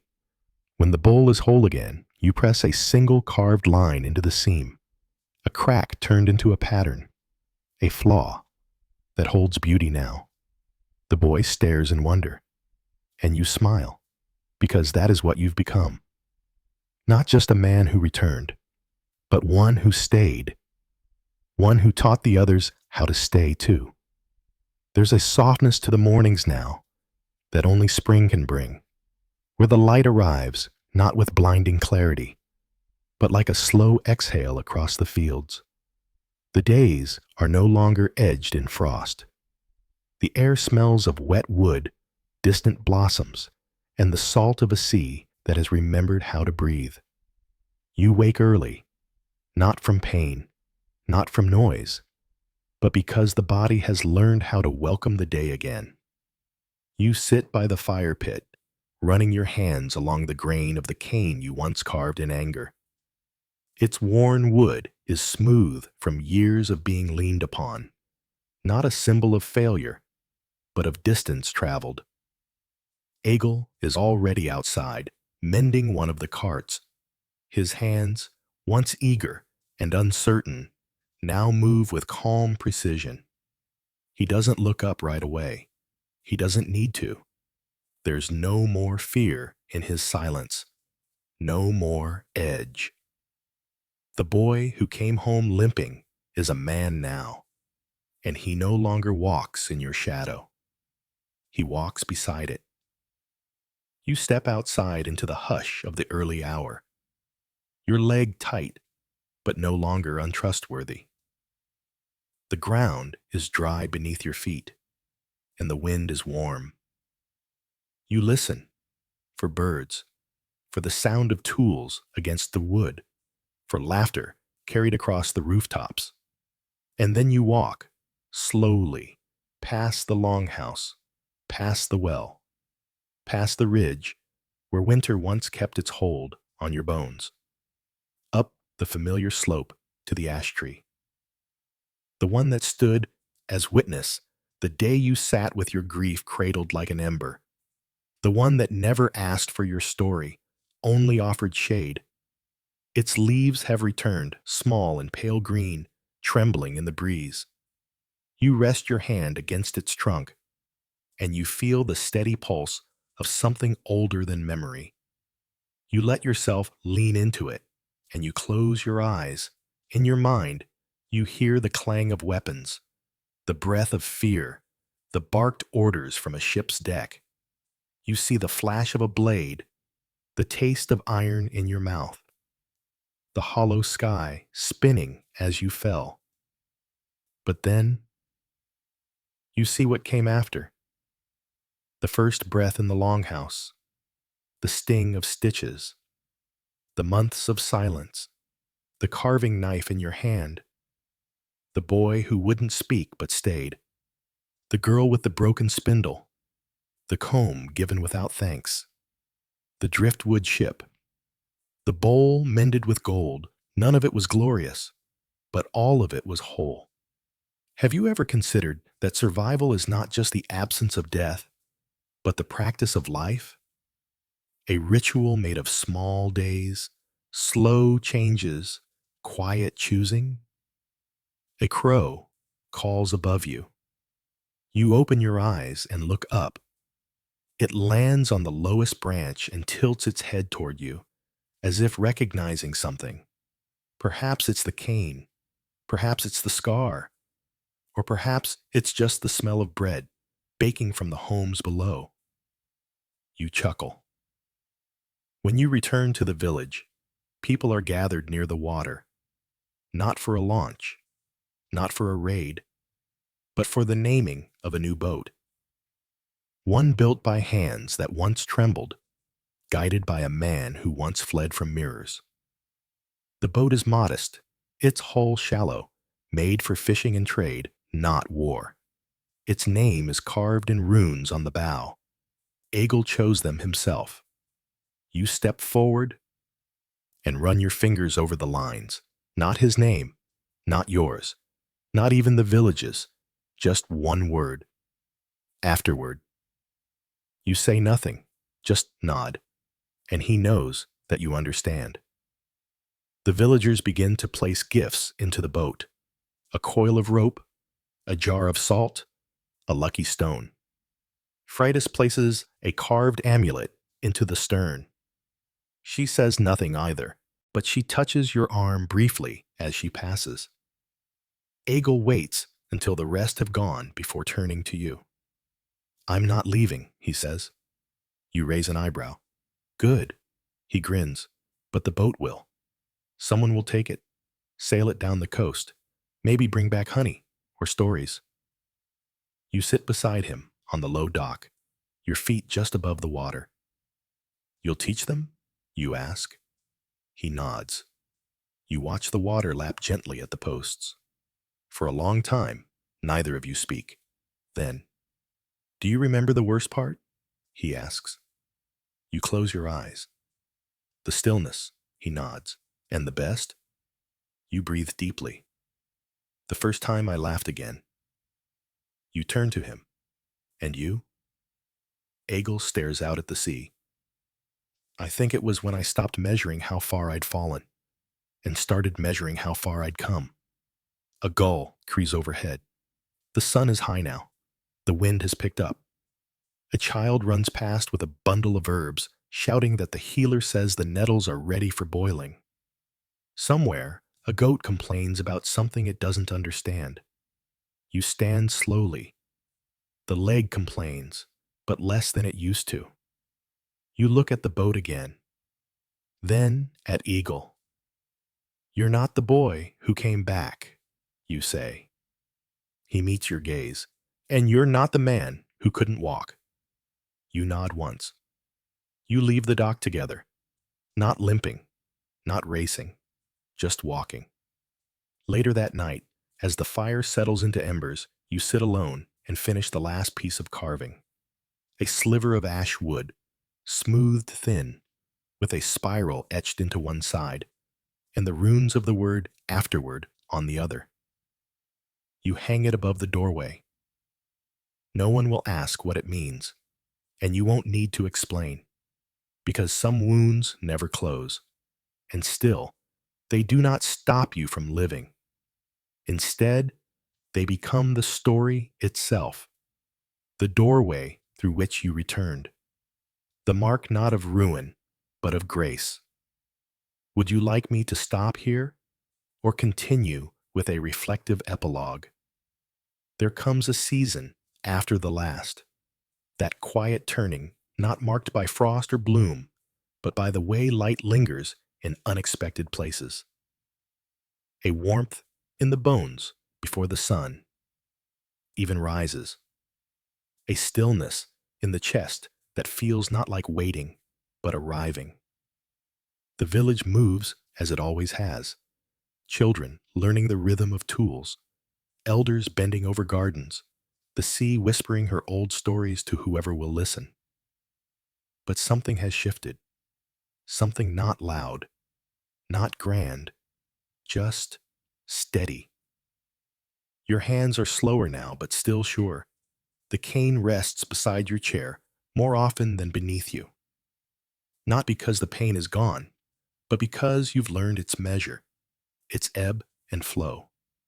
You've built a life not around avoiding it, but moving with it, like a man who finally understands the current beneath his boat. Each morning, you sit by the hearth and wrap the same wool blanket around your knees. You drink water warmed over the fire, sometimes with honey, sometimes not. You listen to the birds. You don't count the days anymore. They are not meant to be counted. They are meant to be lived. The carving above the door, Egel's spiral paired with the word afterward, has grown darker with smoke and time. People rarely ask about it now. Those who live here know. Those who visit do not need to. Sometimes the children ask. Inga, especially. She's older now, her braids longer, her words sharper. She sits by your fire and watches your hands as they shape bone and wood. And when she speaks, she no longer whispers. Is it true you once carved with your eyes closed? You smile. I did. Why? To remember the shape of things without being distracted by their color. She frowns thoughtfully. Then, is that why you carved me with wings? You glance at the small wooden figure she keeps tied to her belt, a girl with broad shoulders and feathers stretched from spine to wrist. I thought you might need them someday. She nods solemnly, as if weighing that truth, then says nothing more. Have you ever given something away before you understood why? And only years later realized it became the very thing they needed most? One morning, Freydis comes to visit. She walks slower now, her back bent slightly, but her voice is as firm as ever. She carries a bundle of herbs and a folded shawl dyed with crushed berries. She lays the shawl over your shoulders without asking. I heard you've been sitting outside in the wind like a stubborn pine. You grunt. And I heard you've been scolding fishermen for using nets you tied yourself. She smirks. Well then, we're both aging disgracefully. She stays for supper. You talk little, but comfortably. When she rises to leave, she presses a small object into your palm. It's a fragment of pottery, glazed blue. I found it on the shore, she says. Thought it looked like a piece of the sky. You don't ask why she brought it. You already know. That night, Egil visits too. He doesn't say much either, just sits by the fire, a carving blade resting between his fingers. His face is leaner now, his beard streaked with silver, but his eyes are steady, clearer than ever. He brings news. The boat afterward has returned, after nearly 3 years. It carried furs, salt, honey from the south, but more than that, it carried stories of safe harbors, of distant storms, of a boy who sang to dolphins. You both listen, you both smile, but neither of you say what you're thinking, that you were the ones who taught the boat to float, even if you never boarded it yourselves. Later, Egil pulls from his satchel a new carving, unfinished, the wood still raw. It's another ship, but this one different, smaller, with no oars, no sail, just a curved hull and a wide, open center. It's meant to hold light, he says. You look at him. Real light? He shakes his head. No, the kind people bring with them, the kind that lingers after they go. You nod slowly. You're not carving boats anymore. No, he says, I'm carving places. And somehow, that makes perfect sense. The next morning, you wake before dawn. The sky is dark, but not heavy. You wrap the berry-dyed shawl around your shoulders, take your cane, and step outside. The village is silent. The fields are still. A thin mist curls low to the ground, and the stars above are just beginning to fade. You walk, not far, just to the ridge, just to where the land begins to lean toward the sea. You sit, and you breathe. You think of the blade, of the ship that brought you home, of the comb you gave without speaking, of Egel's silence, of Inga's wings, of the way your scar no longer asks for attention, only understanding. The mist thickens slightly, then begins to lift, and with it, the outline of the ash tree emerges in the distance. Its branches stretch wide, full with leaf and shadow. And there, beneath it, you see someone standing. A figure, unmoving, watching. Perhaps it is memory. Perhaps a traveler. Perhaps it is just your mind playing tricks in the hour before sunrise. But you raise your hand in greeting all the same. Because even now, even here, even this many years later, you are still part of the world. Not a warrior anymore. Not a wounded thing. Just a man who walked through pain, carved meaning from silence, and stayed long enough to become the ground others walk on. And when the light finally rises, it does so gently, not blazing, not proud, just enough to see the day. And that, at last, is more than enough. The story ends here.